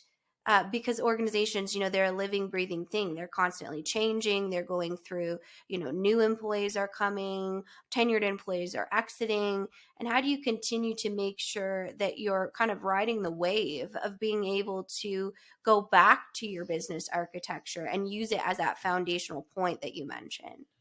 It's a great point. I hadn't really thought of it in that context before, but I think you're right. I mean, if as you were asking that question or making that point, it made me think about how another challenge with this business architecture concept that Whynde talks about that's so important is you have competing priorities or competing approaches with agility and agile approaches, which are more focused on speed and just get something out there, get a minimum viable product out there, get feedback from the users, and then tweak it based on that feedback. And it's sort of, designed to move fast and to deliver value faster. And that's a good, noble goal. And there are ways to leverage these concepts of agile and agility into an organization while still preserving that more holistic business architecture approach. But they're sort of in conflict with one another. That if you go too far down the agile path, you're going to dilute and undermine this business architecture concept that Whynde's talking about. On the flip side, I imagine, now that you're saying it, it would have been a great question to ask Whynde. What if on the flip side you focus so much on business architecture that you're not getting stuff done? You're not executing, you're not delivering initiatives that align with that because you're spending so much time up front doing the business architecture. In some cases, it's warranted because you're so misaligned as an organization. You have such a fragmented, siloed organization that you need to go through that pain and messiness and heavy lifting behind defining that architecture. But you don't want to do it so much so that you're totally diminishing you're losing time and money and losing opportunity to leverage technology sooner. So I don't have a good answer for you other than to say I would think they're kind of in conflict with one another, and an organization has to find the right balance. But the good news is I would say most organizations we work with the pendulum is too far over to the agility or trying to be agile, trying to execute, trying to move fast. And then you have software vendors and system integrators that further encourage that behavior because it benefits them because they can sell more software that way. If you just move fast, don't worry about business architecture, just go deploy technology because that's going to help you get more immediate business value. So you have all these competing forces that are going to push you towards the agility, the more agile side of things, whereas organizations need to step back and look at that overarching business architecture and have a clear vision of that blueprint first before they get too far down the path of technology. Absolutely. And I think that approach, like you said, it is so important, and really doing that pre-work, that phase 0 work to understand what is the data and where are you now? And that business architecture has to match the identity of your organization. And you can't throw an agile approach into a very standardized organization, or it's just going to create that technology chaos that one of our users so eloquently laid out in that conversation. And then, same with the standardization side. There has to be a balance that matches the goals and priorities and overall identity of the organization, as opposed to what some other third parties is telling you should do. So reading books like this, talking to people, joining this conversation is a really important way to understand that. I think especially piggybacking off of our hot topics and our emerging technology, it can be very easy to say, oh, this is just a plug and play solution. Let's just go for it, and not understand the impacts that something like that can have. Yeah, agreed. And I think that's a tricky balancing act that a lot of organizations will struggle with. But to your point, and to something Whynde said too, you have to understand where you are today, where you're starting from, and for better, for worse, you need to understand where the beginning of the journey is, and then ultimately how you're going to get to whatever that future state is. Yeah. And understanding that future state, I feel like we should almost change the name to what she was saying is the value. How are you creating value and customer experience, no matter, what your customer is? If it's a B2B customer, B2C, it doesn't matter. What value do you create, and what's the problem that you need to solve to be more competitive and valuable with your service or product? Yeah, absolutely. Couldn't agree more. Well, it's a good transition into kind of going into the human side of what does that mean. As you and as Whynde kind of talked about, the thesis of that conversation is you can't do business architecture without understanding the human dynamic behind what that means for your organization to be successful. Yeah, absolutely. And so what we thought we'd do is dive deeper into that human side of things by getting into organizational emotional intelligence and leadership emotional intelligence and how that factors into transformation in general. And so what we wanted to do is actually play you a clip from a previous episode where Jedd Hafer was on the show, and he's an emotional intelligence expert. He's been on the podcast a couple times, but it's been several months, and many of you may have missed that interview, but it's a really good interview. It's sort of a different angle and a different perspective as it relates to digital transformation, and more specifically, the organizational change and human factors within transformation. So we thought we'd sort of think outside the box with our guest, and then, which is why we want to replay this clip for you, is have someone who's not a traditional digital transformation type person, but someone who instead is more coming at it from an emotional intelligence perspective and talk about some of the organizational dynamics that go along with that. So we're going to have Jedd on the show. We're going to play this clip, but first we're going to take a quick break. You're listening to Transformation Ground Control.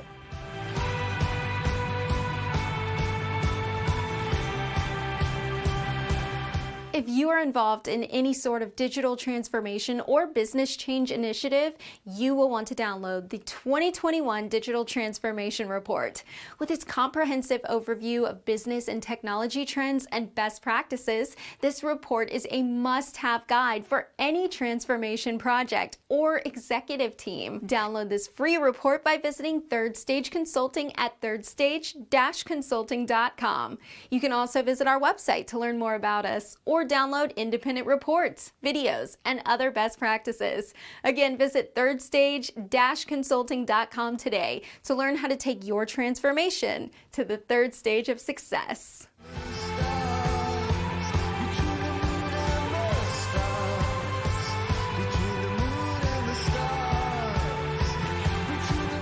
Hello, welcome back to Transformation Ground Control, episode number 86. My name is Eric Kimberling here with Cheatham. And as I mentioned before the break, we want to play you a clip here today to really build on this whole concept of business architecture, which includes organizational change and the people side of transformation. And that was the interview we had earlier in this episode with Whynde. So we want to build on that now and go down deeper into the people side of change, and more specifically talk about emotional intelligence and how it relates to leadership, overall transformation, transformations in general, and organizational emotional intelligence as well. So with us in a past episode, we had Jedd Hafer on the show to talk about emotional intelligence, and he's an expert in the field. So with that being said, let's cut to the clip with Jedd talking about emotional intelligence. Eric, it's a great pleasure. Thanks for having me back. Absolutely. So I guess before we jump into this whole concept of organizational culture and how it affects change and transformation, how it affects organizations in general, maybe tell us a little bit about your background. What do you do, and how did you get to this point in your career? Sure. I'm always doing a few different things, which is, it's cheaper than ADHD medications to just have a few different focuses. It's a good way to look at it. So I have a company called Mission Peace, and we're largely a training company focused on law enforcement and really authority figures who have to deal with difficult situations. So we've done security teams and just about any group of people who might have to deal with angry and possibly aggressive people.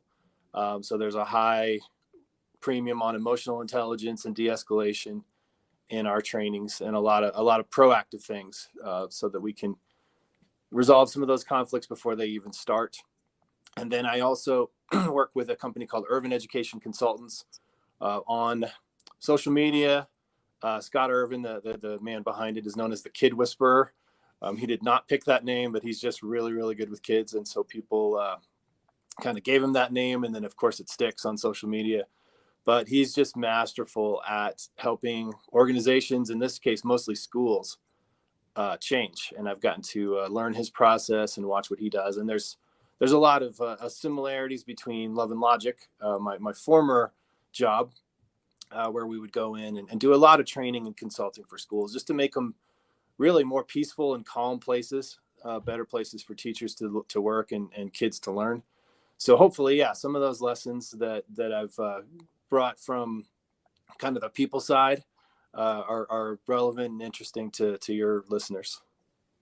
Yeah. And I'm excited to sort of connect the dots here between some of these, like keep calling it higher stake situations, where in some cases it could be life or death, is in the case of a police or authoritative figure.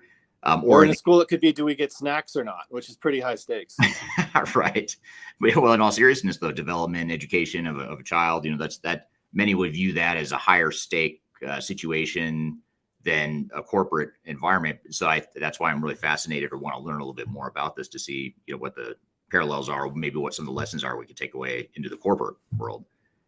Just at the deepest level, it's helping human beings get along better. And that seems to just be the one thing that I'm really good at. And I really love doing it. It sounds so simple, yet not many people can do it well. Not many organizations. It's not easy. Right. So I guess to start then, what, you think about organizational culture, whether you're talking about a police department, a school, or a corporation, there's this whole nebulous term that a lot of us don't fully understand, which is just culture. It's hard to touch and feel. You can't, sometimes you just feel it. Sometimes you can't see it or touch it. But how would you describe organizational culture, just sort of in its simplest terms?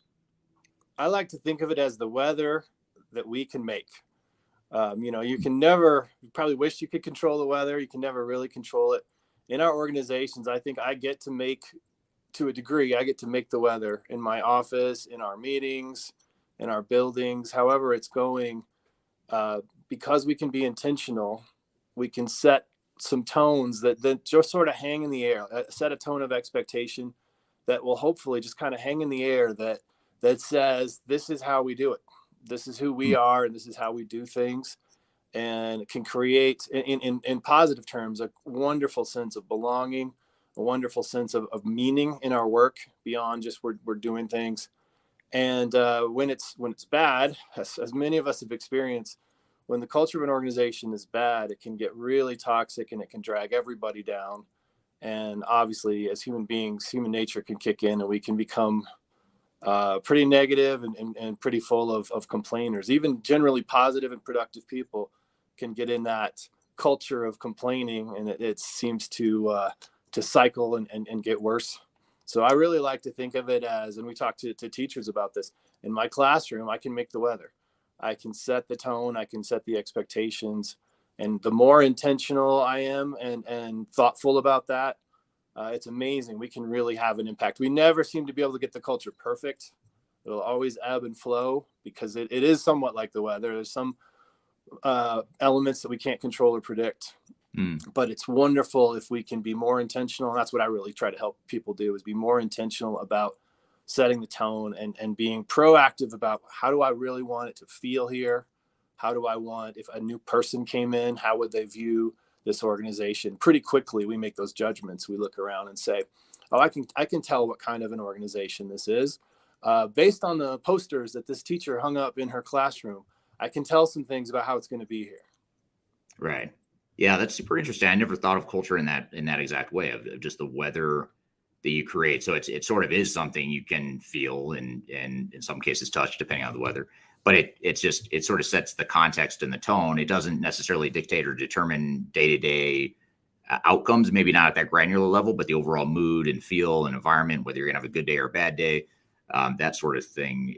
That's a good way to frame it. Yes, and as leaders, we have a little more control over those things than it will sometimes seem.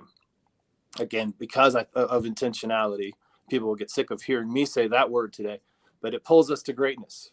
Right. Intentionality, even in a de-escalation situation, if we're talking about a really angry person, a person who's trying to calm that person down, intentionality can win the day. There's even some science behind it. Our brains have these wonderful neurons called mirror neurons. And what they basically do is say, what's everybody else doing? And we make sure that we relatively match up.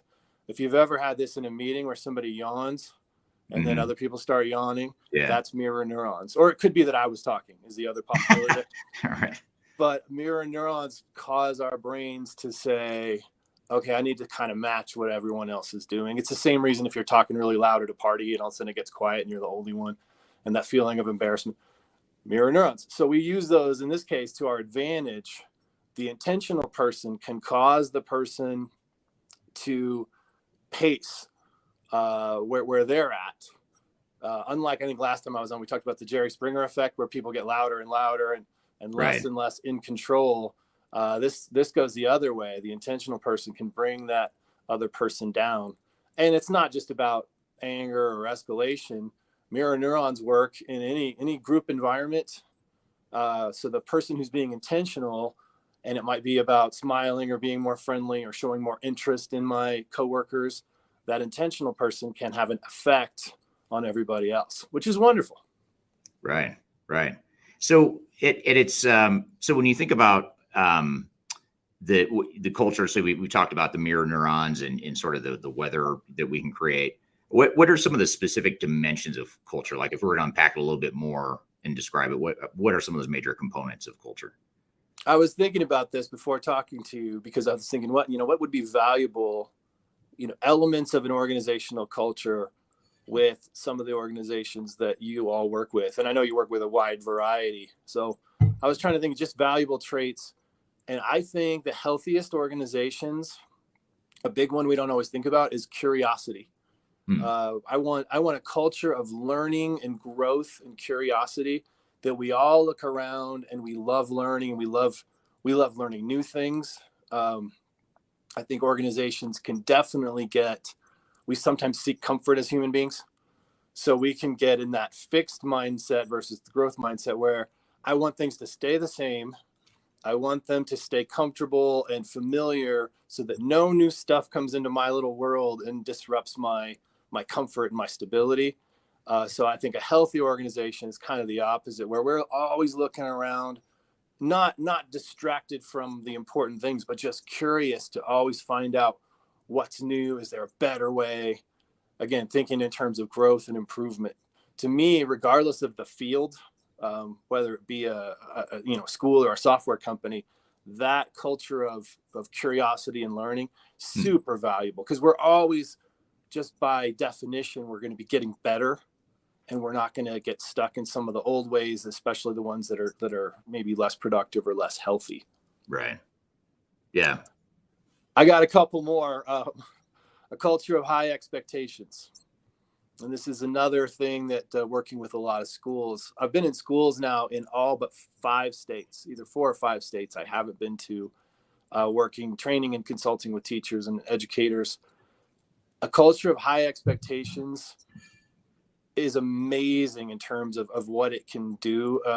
People tend to, and I see this especially with kids, they tend to rise or fall to the level of expectations. They never rise to low expectations. It's weird how that works out. Right. But I've seen so many wonderful educators who have kids performing at this level and achieving at this level that other people would say that's not even possible. Not that long ago, we were at a school in Ohio, and Scott Irvin, the guy I work with, the kid whisperer, was talking about, we're going to have the hallways completely quiet. This is an elementary school. Some of these kids are pretty easily distracted. They had kids that were on the autism spectrum, so a lot of noise makes it real tough for some of those kids to learn. And he said, well, we'll have quiet hallways in this school. And it was a group of teachers' aides that we were training. One of them said, that is impossible. We will never have kindergartners quiet in the hallway. And right on cue, this group of kindergartners, it was the class of Mr. Bates, a wonderful kindergarten teacher. They walked by perfectly silent, just this like perfect little row of ducks.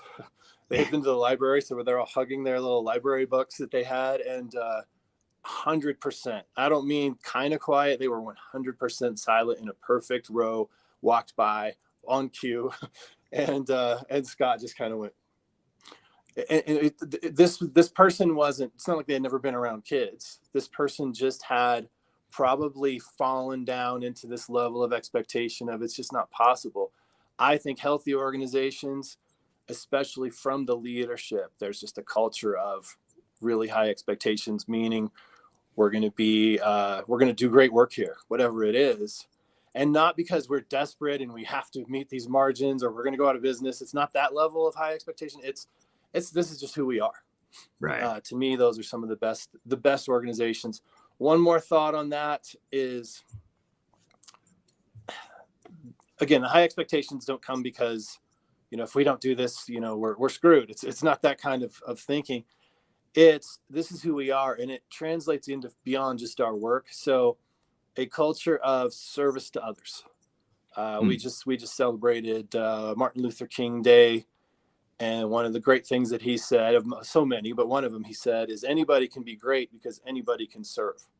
And if you want to be great, you're serving other people. So that culture of service to others, it might be another underrated one. Organizations don't necessarily think about this, but I think because we're human beings and we're being good to each other, it affects our overall self-concept. That's another way to think about the culture, is our overall self-esteem or self-concept.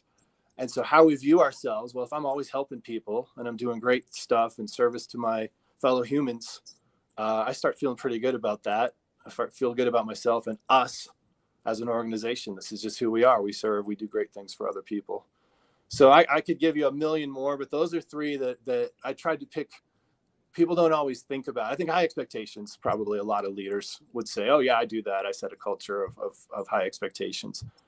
Right. But I don't know. Not every organization I deal with are these front of mind sort of things. Yeah. And that's why I asked the question, because I think a lot of times people think, well, culture, I mean, what is that? I mean, it's not the weather I can control. The weather just happens, right? I think that's the way a lot of people approach culture. So I think this is interesting to sort of unpack it a bit more. Especially if we're not being very intentional about it. If we're not thinking about it, then it does seem to just sort of happen and fall on our heads without us knowing what's going on. Yeah, and I can speak from experience just in my last company before I started Third Stage. Ironically, even though I have always done change management types of consulting, I did not focus on the internal culture of the company. I just sort of let it happen, right? I didn't mean anything good or bad by it. I just thought it'll just, people will just sort of, march into line and what I expect or whatever. And so you just hire a bunch of people without thinking about culture, about how you want to shape it. And it just sort of morphs into something other than what you wanted it to be. And usually when it morphs into something you don't want it to be, it's almost like gravity. It's going to pull you down to something you don't want it to be. It's not, I don't know if you agree with this or not, but I can't imagine an organization just magically like just stumbling into a great culture without that intentionality that you're talking about. I don't think that's possible. Yeah, you don't see that. I mean, there's certainly organizations that just have a lot of great people. Yeah. And so the culture isn't something they have to work as hard on. But because we're always going to be human beings and we're all flawed and have our issues. Some of us, I have more issues than National Geographic myself. Yeah, like you said, if I'm not working on it, it's probably going to slide, just like a lot of our habits, just as interpersonal habits. If I'm not being intentional and working on those things, they're going to slide down and not in a good direction. Gravity, it is. That's a good analogy, because that's going to pull you down if you're not working on it. Yeah, absolutely. Okay, we're here playing a clip of a conversation between Jedd Hafer and myself talking about emotional intelligence and how it relates to digital and business transformations. We have a lot more to get to, but first we're going to take a quick break. You're listening to Transformation Ground Control. We'll be right back.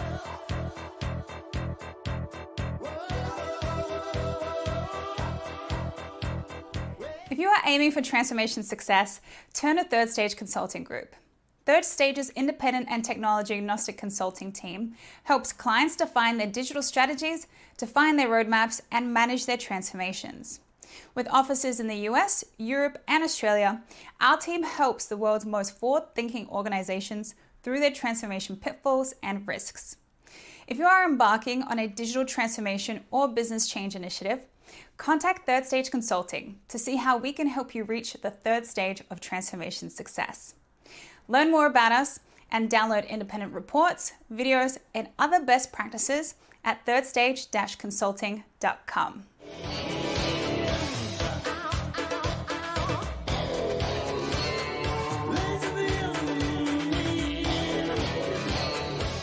Hello, welcome back to Transformation Ground Control, episode number 86. You can find new episodes of the show every Wednesday on YouTube, Facebook, LinkedIn, Twitter, as well as all the audio podcast platforms. Thanks for listening here today. We're here in the midst of a conversation playing you a clip with Jedd Hafer, who's an emotional intelligence expert. And we're talking about how emotional intelligence relates to and can enable better digital transformations. So let's cut back to the clip. So quick question here. Well, I blocked some spam that's coming through on YouTube. I have to manually block that stuff as it comes through. But here's a great question that I'd be curious to get your take on, Jedd. A lot of what you just described is sort of like the aspirational culture, I'd say, the curiosity of learning, or curiosity and learning, high expectation, service to others, et cetera. That's sort of a great definition for what potentially makes a great culture. But when you're talking about changing a culture, like I recognize that I don't have those traits, or maybe other traits that I'm looking for or would like to see in my organization. How do you approach, how do you get a broader team to induce the change? Because these people are the ones who make it easy or hard to overachieve change and excellence. So I guess it's just a broader question. How do you get people and leadership within the organization to recognize that, you need to change, and how do you get them to change?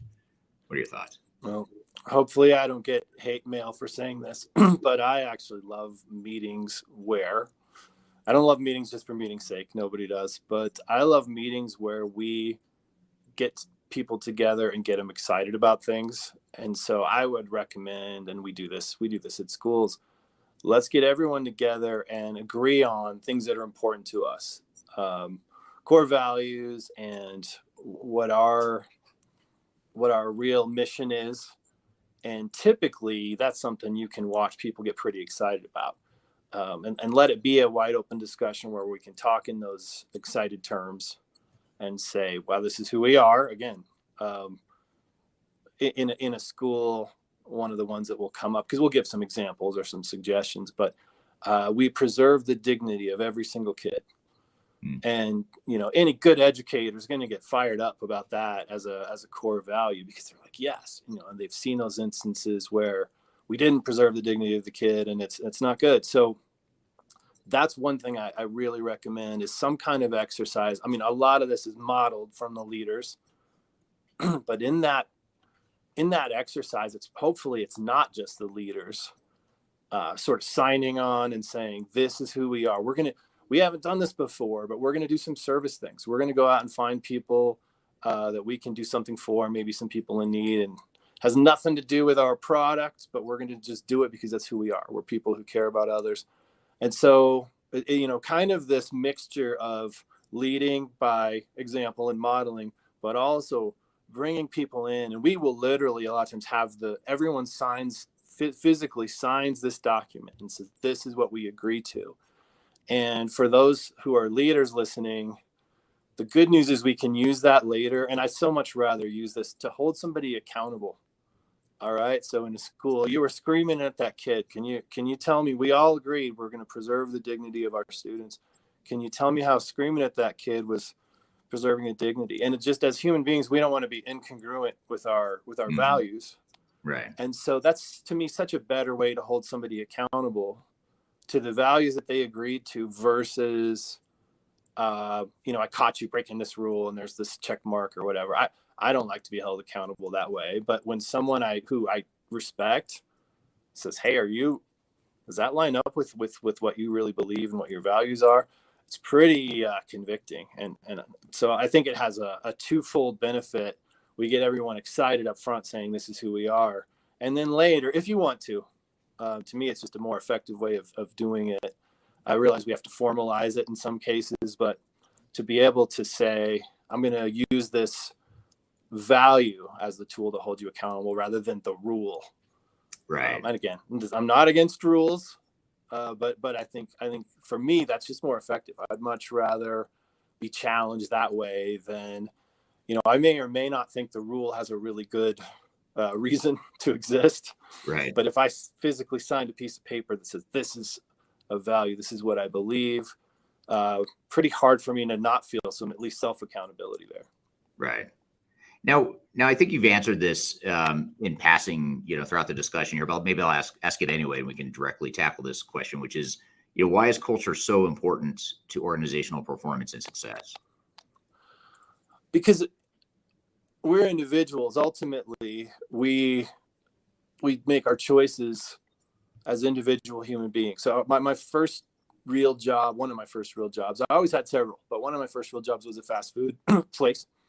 And I went in, I got trained by the manager, who was a high expectation, do everything the right way person. And she said, this is how we do fries. And she trained me on that way. And, you know, it's the first thing you learn. And I was like, okay, I know how to do fries. Pretty simple. She left, and my fellow employees came around and they said, let us show you the easier way.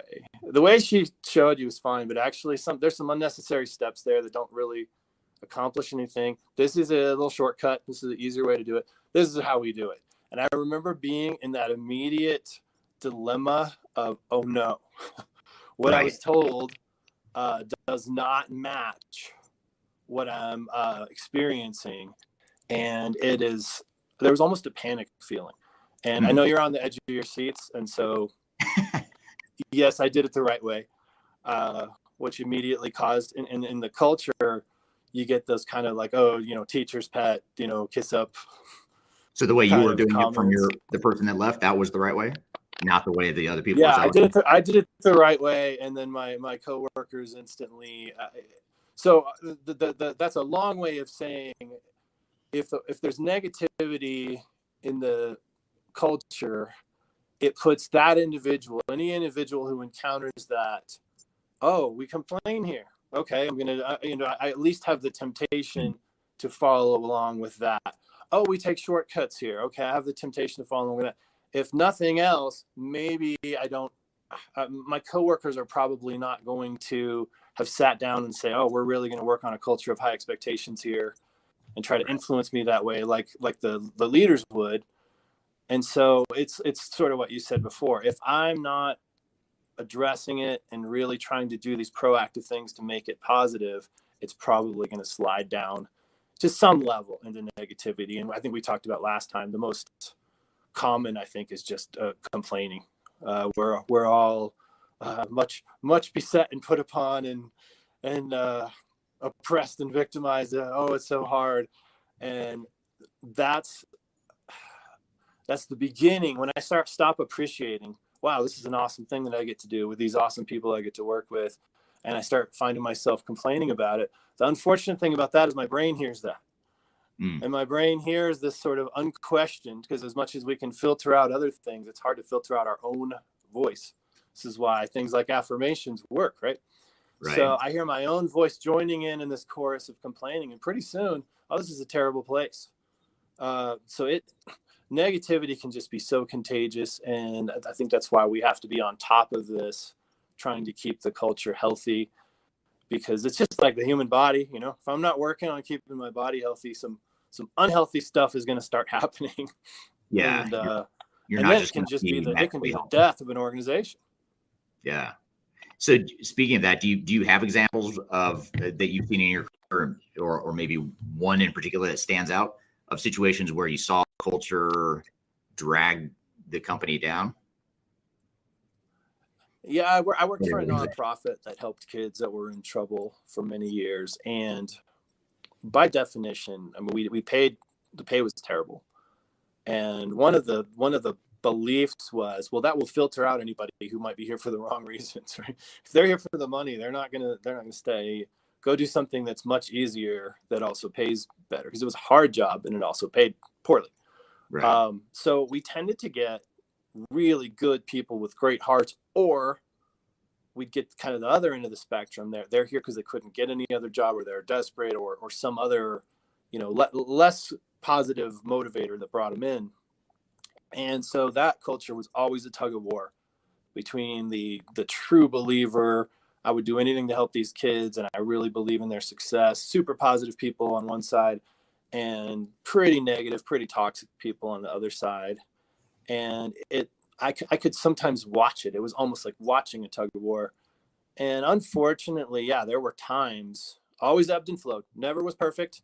Never was so bad that we couldn't take good care of the kids. But I watched it at times be the flag got pulled too far in this bad direction.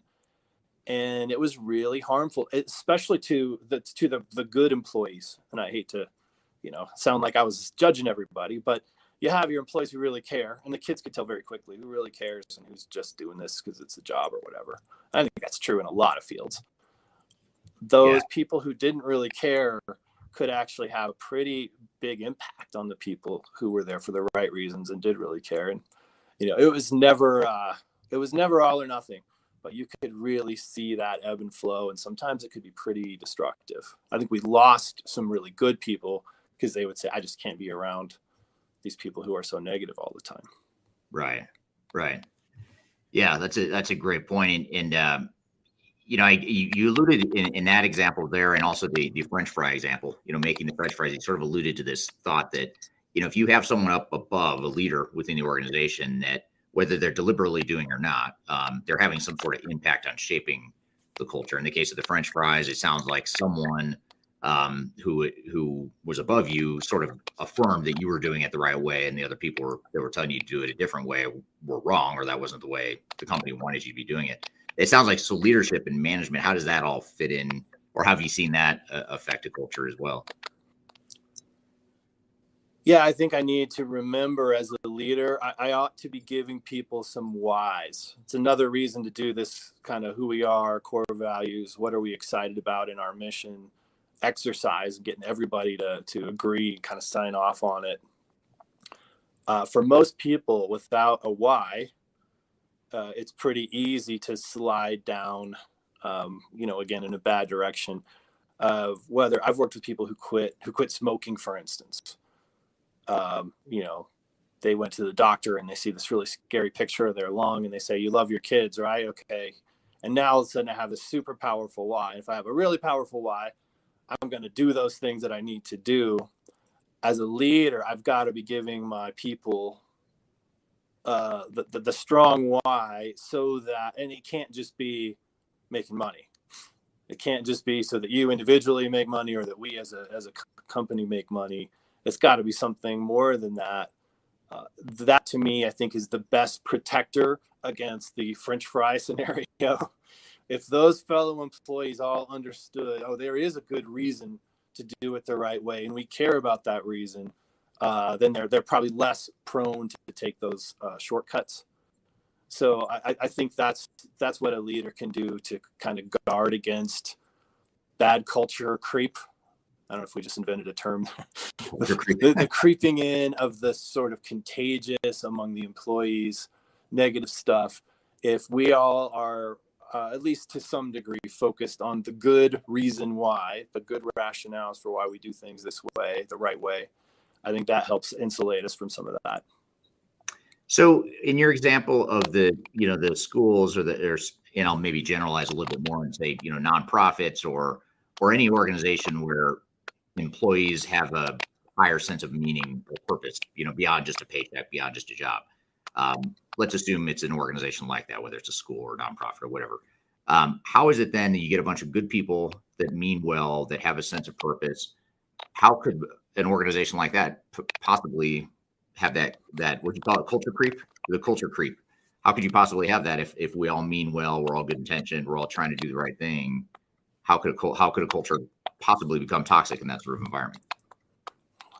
I think it's because we're human beings with free will, and we can get our feelings hurt. I would say in the more positive organizations, and I'd probably make the case that every organization either is or should be, or at least has the potential to be like that what we do, there's a higher calling and a higher purpose to it, even if it just looks like, oh, logistically we're just making these widgets. No, the healthiest and best organizations that I know, they still have a sense of mission, that we're going to add value to people's lives, we're going to improve, we're going to make the world a better place.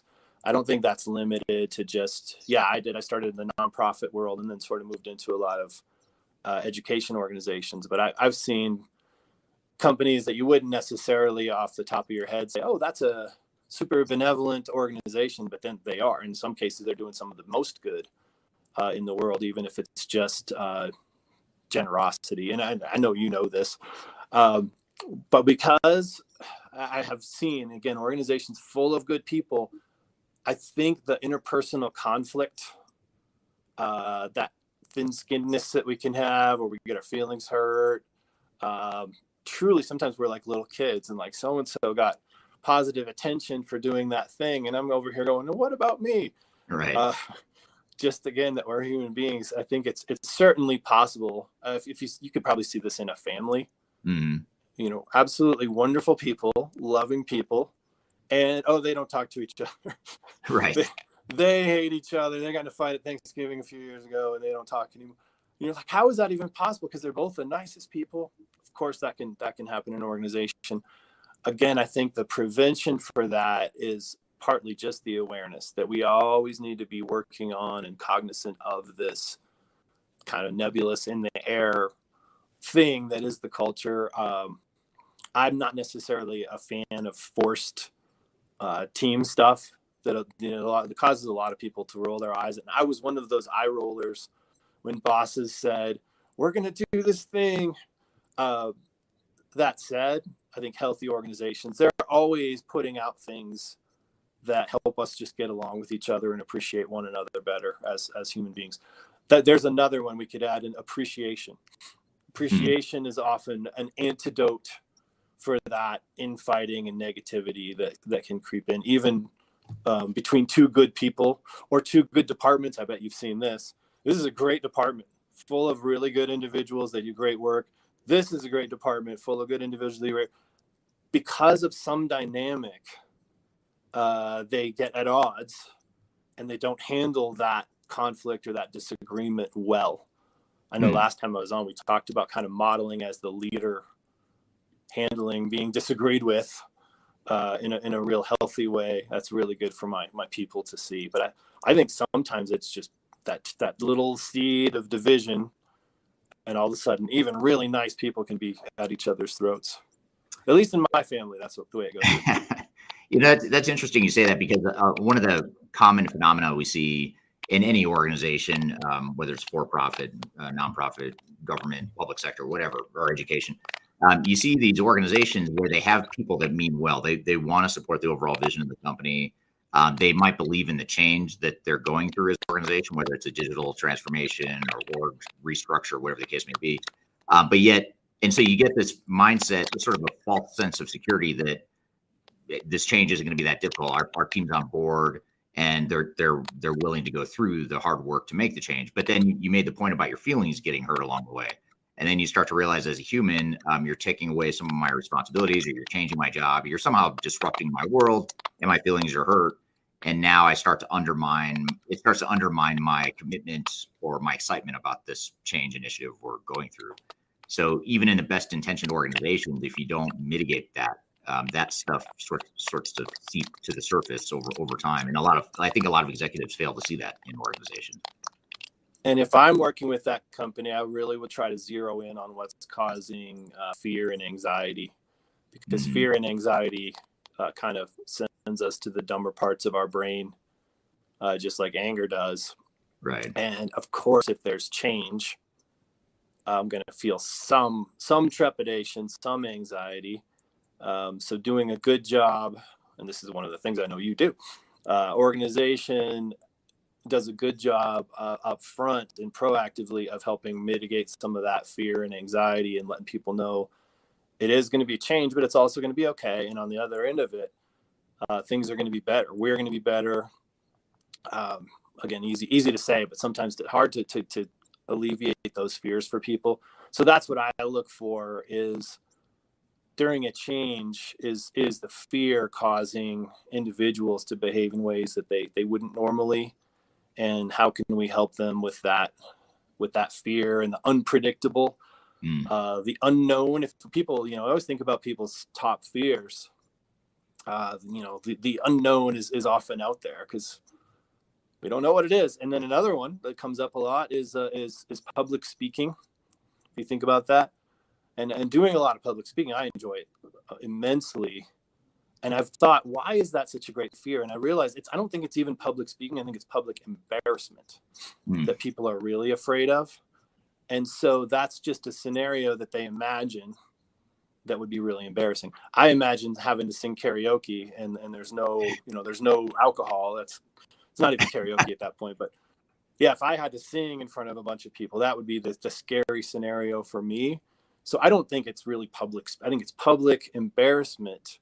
And the relevance here is, in my organization, maybe right now I'm perceived as someone who knows what the heck they're doing, right? I do a good job. I'm perceived as competent. And we see this with kids in school a lot.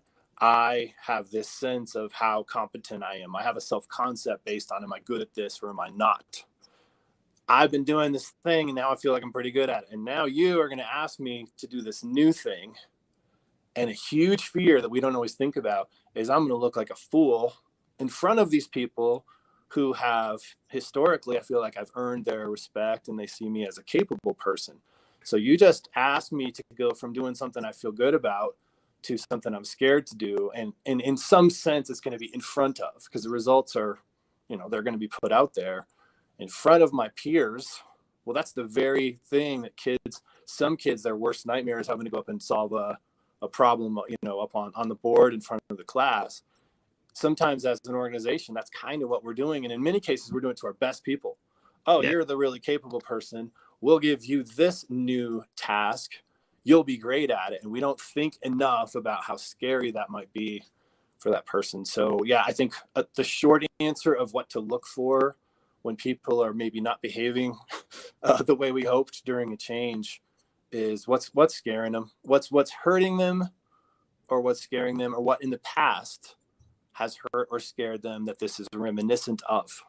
Because again, as human beings, our body keeps this score of past hurts. And it's why maybe you and I might have a team that we love and they get a lead and we go, oh no, they're going to blow this lead. I've seen this before. It's seriously, if it's reminiscent of something that I went through before, and that's another thing we're up against. Some people have been in an organization that wasn't super healthy before, and they're going, oh no, here we go again. I've seen this before. We're going to turn on each other, and some of that stuff. Yeah, that's interesting. Okay, we're here playing a clip of a conversation between Jedd Hafer and myself talking about emotional intelligence and how it relates to digital and business transformations. We have a lot more to get to, but first we're going to take a quick break. You're listening to Transformation Ground Control. We'll be right back.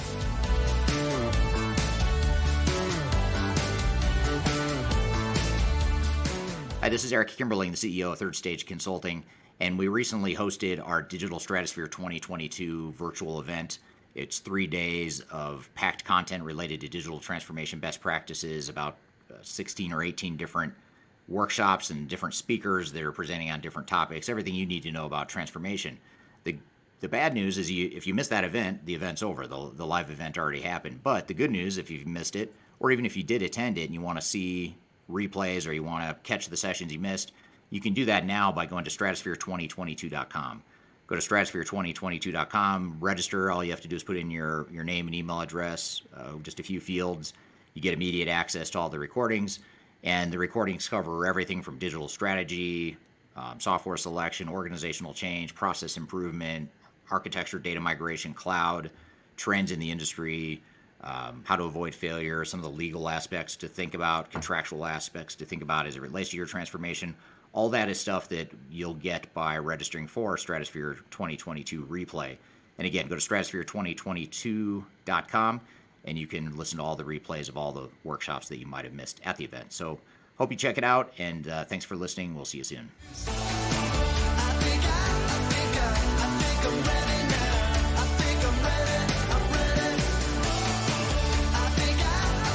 Hello, welcome back to Transformation Ground Control, episode number 86. You can find new episodes of the show every Wednesday on YouTube, Facebook, LinkedIn, Twitter, as well as all the audio podcast platforms. Thanks for listening here today. We're here in the midst of a conversation playing you a clip with Jedd Hafer, who's an emotional intelligence expert, and we're talking about how emotional intelligence relates to and can enable better digital transformations. So let's cut back to the clip. Now, what about, speaking of turning on each other, here's a question from someone over on Twitch. So I'm glad to see that we have people watching on the Twitch stream. Some people my age don't even know what that is, Twitch. I don't know what it is. I never used it. But, I do have an account on there that I have kids, so I know what it is. Yeah, I suppose I know what it is, but I don't use it very often. But question here is a great one, which sort of alludes or maybe builds on or takes a different direction from what you were just saying, Jedd, which is if every organization is just made out of people who care about the mission, where should society have people who are universally malicious and negative? So, or maybe I'll just simplify that a little bit more. What do you do as an organization if you just steer clear of malicious and negative people? Are people really negative and malicious? Are they negative and malicious in certain environments? Or what do you have to say to that? Yeah, this gets into kind of a big philosophical question. Let me start at the small level, at the micro level. My organization, I've had to do cost benefit analysis before, and once in a while, I've always said up front, give me the good person, give me the nice person, give me the person who wants to learn, and I'll take that person over the super skilled person, within reason, because I can probably train this person, especially if they have the right attitude. And at some point they'll catch up and be more valuable than the super skilled person. I've also been in organizations where a person had a really specific and valuable skill, and it was a chicken or the egg. Like, did they become this way because they're somewhat irreplaceable, and so they got this attitude, or are they that way and then they just happen to have this skill, and now again, one sort of feeds the other. Always, as a leader, you're going to do some cost benefit analysis, but the organization I was in for the longest, we started out kind of erring on the side of, oh, that person's too valuable. We basically have to let them get away with being sneaky to everybody else, and we basically have to let them get away with ignoring rules that everyone else is expected to follow. This was not personally my decision, but the administrative team. And at one point we had a huge turnover at the administrative team, and the new leader came in and said, no, we're not doing that. I'll find somebody. There's, so the world is a big place. There's a lot of people. And there was much more of a propensity to jettison the toxic person. And it was remarkable. Well, one of the most telling examples I can think of is we almost immediately replaced that irreplaceable negative person with somebody who became so valuable because they were exact opposite end of the spectrum, super kind and loving and really generous heart and just good person toward the rest of the organization. And then we were looking back going, I can't believe we put up with that negative person for years and years. So on the micro level, I would say as an organization, again, within reason, probably better to err on the side of saying, this is just not a good fit for that person. If they're really, I want to have some compassion and say, maybe are they going through something? Experienced this recently, person that I perceived as, well, this person's just super negative, found out what they were going through and changed a lot of my attitude of, wow, if I was going through that, I don't know if that I'd be behaving even as well as they are. At the same time, I think sometimes as leaders, we have to go, this person is too destructive to our culture, too toxic to their fellow employees, and they just have to go. On the broader level of society, I've been working with kids for a really long time, and I'm definitely a hopeful person that people can change. There's good brain research on this now about neuroplasticity. A guy named Dr. Daniel Amen, I'm a big fan of his stuff, has come out with all these brain scans and said, we used to say, oh, you got brain damage, there's nothing we can do, or the brain can't change. He came along and said, I've seen more brain scans than any person in human history. And yeah, there is a such thing as neuroplasticity. The brain can change, people can change. So yeah, I believe in hope, and I believe in people changing. That doesn't mean I'm going to hold on to a person who's dragging my organization down and down and down. We could get into a whole other discussion about prisons. To me, I don't think anybody gets better in prison, but the nice thing about it is they're not hurting anybody else while they're there. And so if I start thinking about, oh, is this making that person better? The answer is often no. But same thing as if we suspend a kid from a school. Well, that kid didn't learn anything while he was suspended from school. Yeah, but he also didn't hurt any of the other students here at the school while he was gone. So that's the calculus that we're doing, right? Is it doing more harm for everyone else? And if so, I'd rather, my compassion has to extend to the rest of my people too. And if this person's really, really harmful to the rest of the people, I got to think about them too. Right. Now, what about, here's an interesting question. It's actually a different spin on a question that I was going to ask you, but I like this spin better, although I am going to shorten it a bit, truncate the question here a bit. But I'll try to paraphrase it a bit because it actually won't show the whole question here because it is a bit longer. But general question is, to go through a cultural shift, let's just say I'm part of an organization where there are some cultural warts or things I want to improve or fix or change over time. But I've got some short-term profit goals and incentives I need to hit, and that's going to take a certain amount of my time, and that might be my short-term priority. How do I balance those shorter-term, short-sighted, profit motive-driven things versus something that is a longer-term potential advantage on the cultural side? How do you find that balance, or how do you encourage or convince people that they need to go through that change? I've been in that exact situation where as like a middle management, I'm saying to the bosses who control and then look closely at the money side, trust me, please let me hire this good person. Please let me create this position that we need. Please let me incentivize this really good person to stay.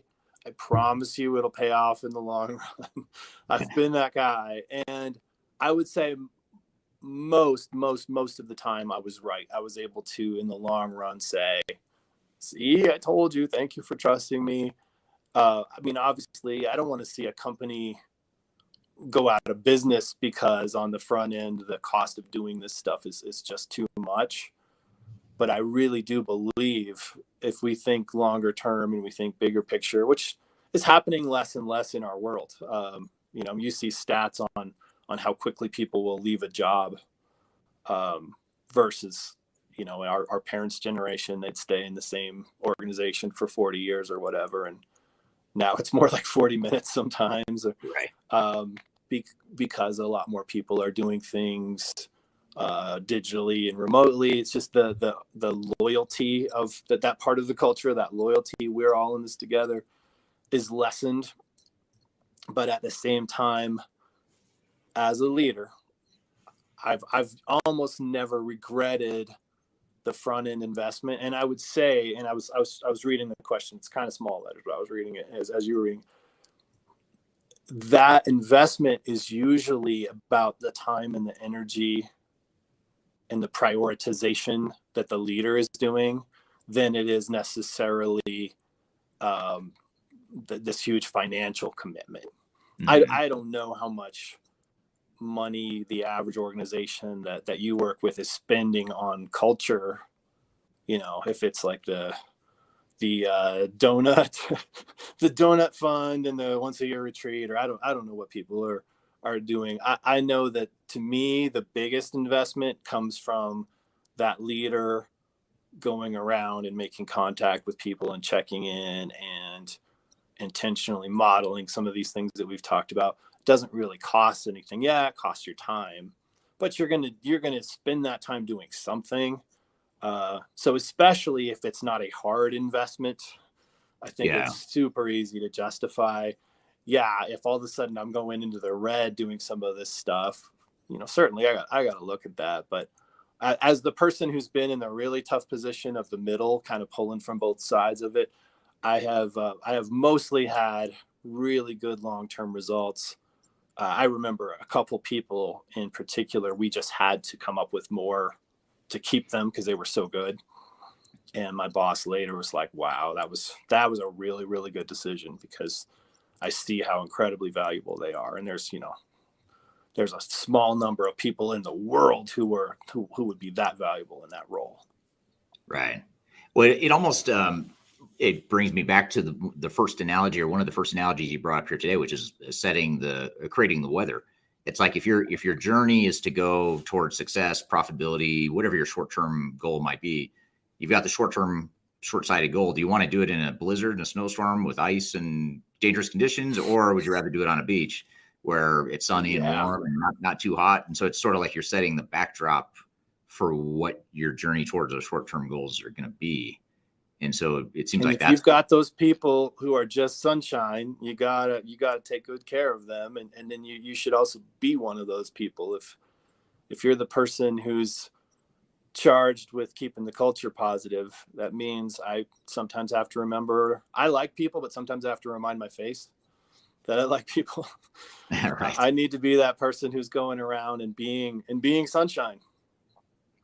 Yeah. So if I have an organization that's not sunshine, but I want it to be, or I want it to be better in whatever those aspirations might be, why is it so hard to change culture? Why don't more organizations do it? Why aren't more organizations successful at it? Why is it so hard? I think sometimes you need an outside perspective at the risk of sounding self-serving and third stage serving. It's okay. I'll let it slide. In the olden days when they were on ships, they needed to have, some fixed point that they could. You can't tell where you're going unless it's by comparison with something else. And I think sometimes that's what the outside perspective gives you it's hard to tell accurately your culture or where you're drifting without some either way to measure it or way to view it that's just beyond yourself. Again, as human beings, we all have our known self, right? Our own self-awareness of who we are and what we think we look like, what we think we sound like. An outside perspective. I mean, this is why coaches think even Michael Jordan had a coach, and he didn't have a coach for the team, but he also had a personal coach working with him. I just watched a little documentary about Dirk Nowitzki, who was a phenomenal basketball player. his entire career had someone working intensely with him one-on-one, and he could have just said, hey, I'm one of the best in the world, I'm going to do my thing. So having that other perspective, that outside view of how we're doing, I think is super important. That's one of the easy things I'd recommend, is get some perspective that's outside of your organization, because you're never quite accurate with how we're doing if you don't have something outside of your ship that you can use to measure that a little bit. And then I'll go back to intentionality wins the day, and intentionality pulls us to greatness. So if it's my company and I just set this goal, we are going to be this way, and I'm going to bring in and draw in people who also see that as an important goal. The nice thing about mirror neurons is the good stuff is contagious too. Those things that we do intentionally, it's pretty neat to see, and I get to see this in schools a lot. This teacher has established this procedure or this habit, and all the kids are doing it. Pretty soon you look down the hall and the other groups of kids are doing it too. And that good stuff being contagious is really fun to watch, and it helps you get momentum. And then you can look back and say, look where we were, look how many great improvements we've made. Right. Well, this is good. So maybe just as a sort of a capstone question to tie this all together, I think you've done a really good job of explaining what culture is and what it means, how to change it, how to be deliberate about it, the intentionality behind it, all that stuff. But what if I get the general concepts, but now I kind of step back and look at my own organization, and I'm thinking about culture, and I don't really know where to start. Is it a good, I don't even know if maybe I don't have a good understanding. Is it an effective culture, ineffective culture? Do I need to change it? How do I change it? I don't even know I don't know where to start. So what do you recommend to a team or to an organization that might just be now starting to think about culture for the first time? A super easy thing that you can do, and some organizations will have an HR department that has tools for this stuff.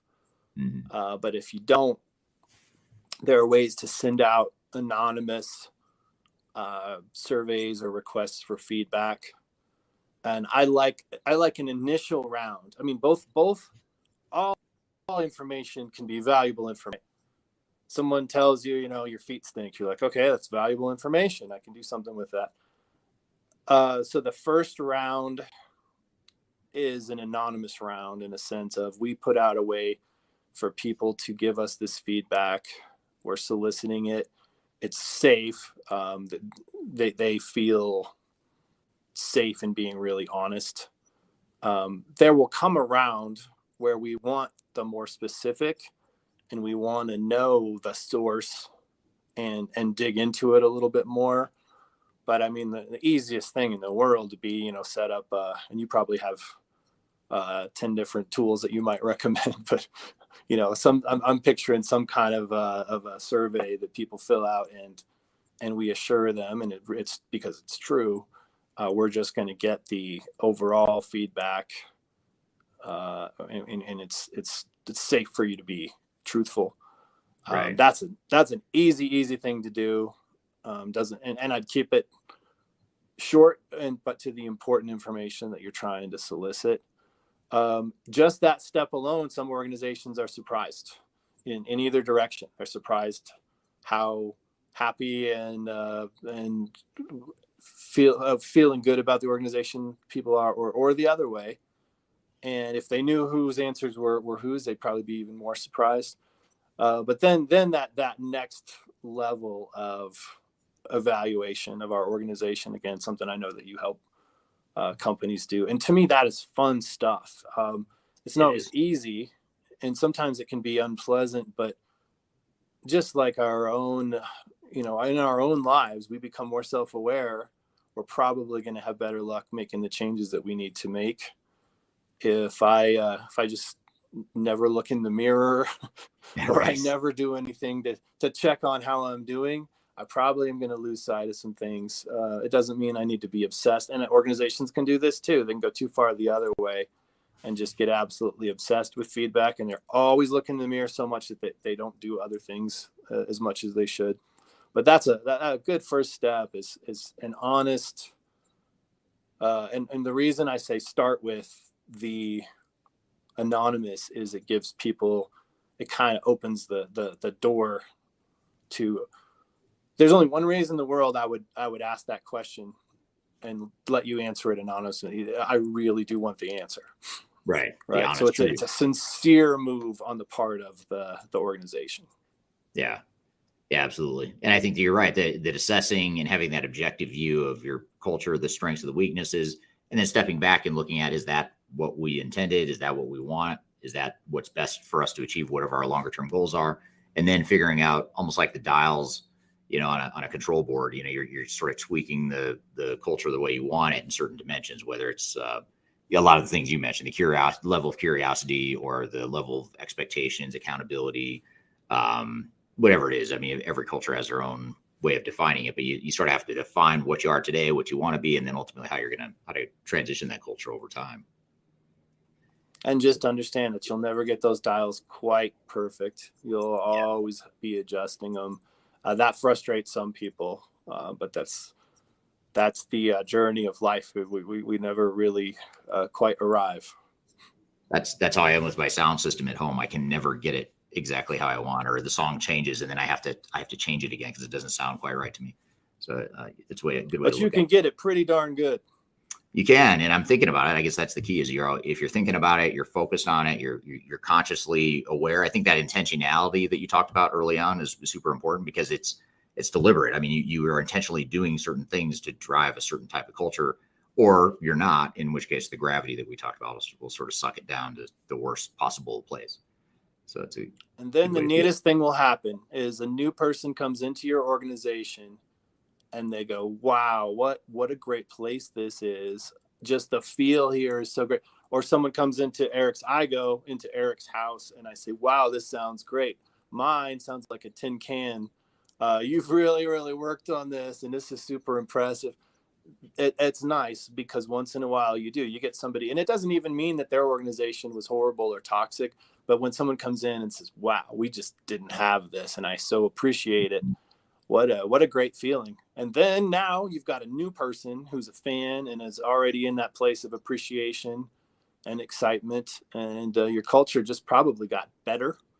Yeah. It's a wonderful thing to see that improvement begets more improvement. Yeah, absolutely. All right. Thank you, Jedd. Good conversation. Thanks for being on the show, and hope you enjoyed that clip. We're going to unpack some of the concepts that Jedd brought up here in just a moment, but first we'll take a quick break. You're listening to Transformation Ground Control.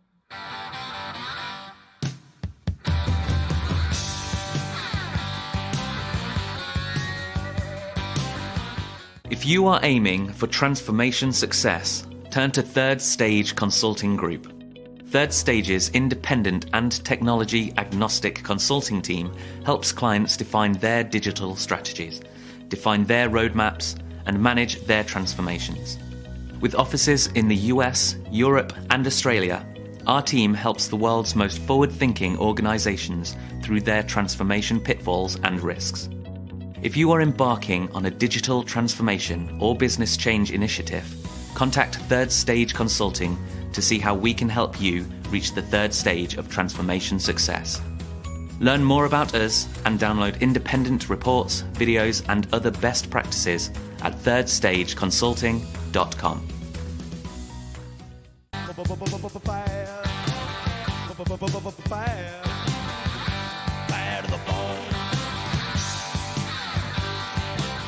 Hello, welcome back to Transformation Ground Control, episode number 86. I'm here with Kyler Cheatham. And Kyler, we just played the clip of Jedd Hafer talking about emotional intelligence.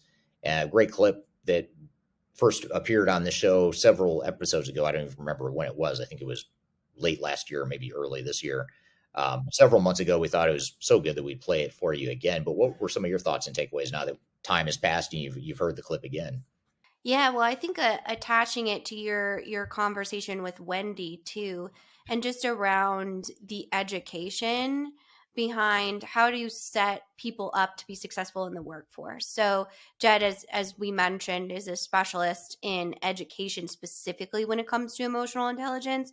And so I think that fits with a really interesting kind of talk track that Whynde had within your conversation of we aren't educating people right, in the fact of creating the opportunity in her mind to understand how to actually be strategic and collaborative, but then also creating that awareness around your own emotional intelligence as a leader, because you can't create change or create impact if you don't know your own data around emotional intelligence. So I almost wish that that was, a required class in at least higher education, even earlier than that, right? Is understanding what does that mean for you as a leader or you in the workforce, so that you can better set yourself up for success. Yeah, I agree. And it hearing it now again and talking about this topic again in the context of our earlier guest in this episode with Whynde, talking about business architecture, it makes, when Whynde and I were talking at one point in the conversation, we talked about how a lot of times people assume that people want the change and are ready for change. And actually, as I'm saying this, maybe it was you and I talking about it. It was a while back in this episode, so I don't remember which one. It was either you or Whynde. We were talking about this, where you have these topics or these points where you, and I'm totally losing my train of thought now that I was trying so hard to remember who was it that said I think it was us talking about that automation versus autonomous systems and understanding your employees, right? And that takes emotional intelligence. I think what you're saying, to do so. Thank you for bailing me out, because I totally lost where I was My going job. with My that. job. But where I was going to say, and this ties back to something else you said, which you were talking about earlier about organizational readiness assessments. And a lot of times when we do those assessments, you made the point of how executives are shocked by what they see and hear. And a lot of times it's because they don't pick up on the cues that what they're seeing on the surface is not reality. So in other words, for example, a lot of times organizations will say, well, our people are ready for change, but they all complain about the system and the processes and that sort of thing. And back to your point about autonomous systems, people may be saying that and they may believe that, but then when you start to dig in and start to define and reveal that their jobs are materially going to change and you're going to take work away from them and totally disrupt their lives, now people start to resist change. And executives are always surprised by that. They say, no. They totally get it. They're fully on board. And we hear it all the time. And then you do these organizational assessments and you really dig deep into the organization and you get to you kind of below the surface of the iceberg. So to me, that's part of emotional intelligence too, is being realistic and really understanding that what people are telling you and what you're seeing on the surface isn't necessarily reality. Yeah, absolutely. That's the point of those data-driven, organizational change management and human behavior deliverables. So a lot of times that can be seen as more of a soft science, but it's truly not. That data is what's going to uncover the opportunity, and utilizing your emotional intelligence to really dig into that, because it has to have a quantitative and qualitative approach. It can't just be one or the other, or it's not going to be successful. Eric and I were recently talking to some college students that were interested in the digital transformation space, and one of them asked us, how do you have those difficult conversations? And I wish someone would have told me decades before that if you're a very sensitive person, it's difficult, and it's never going to be easy to have difficult conversations when it comes to either colleagues or employee management or those types of things. It's never going to be easy. That's why it's important to have that awareness about your own self, so that you can be successful not only in having those conversations, but coming to a collaborative outcome. And that's going to come easier than others. But you have to know that about yourself and your organization and your leadership specifically style if you're going to be successful in a very high stress, high anxiety project like a digital transformation. Yeah, I agree. And again, just being realistic and understanding and proactively anticipating that that's the case. I think that's to me an important part of emotional intelligence as well.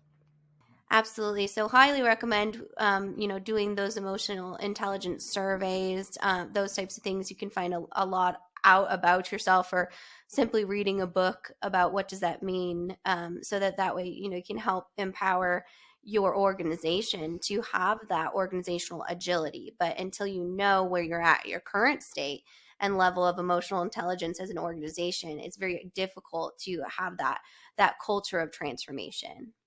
Yep. Couldn't agree more, and that's a good place to leave it. And I'm glad we revisited that topic, because it's one that we can't seem to emphasize enough, and a lot of organizations just aren't good at recognizing that skill set and that need on the people side. So, well, good. Well, thank you for another great episode, Kyler, and thank you to the audience for listening here today. Again, you can find new episodes of Transformation Ground Control every Wednesday on all the audio podcast platforms, and LinkedIn, YouTube, Facebook, and Twitter as well. So be sure to check it out wherever you prefer to listen or watch. Hope you all have a great week, and we'll look forward to seeing you next time on Transformation Ground Control. Have a great day.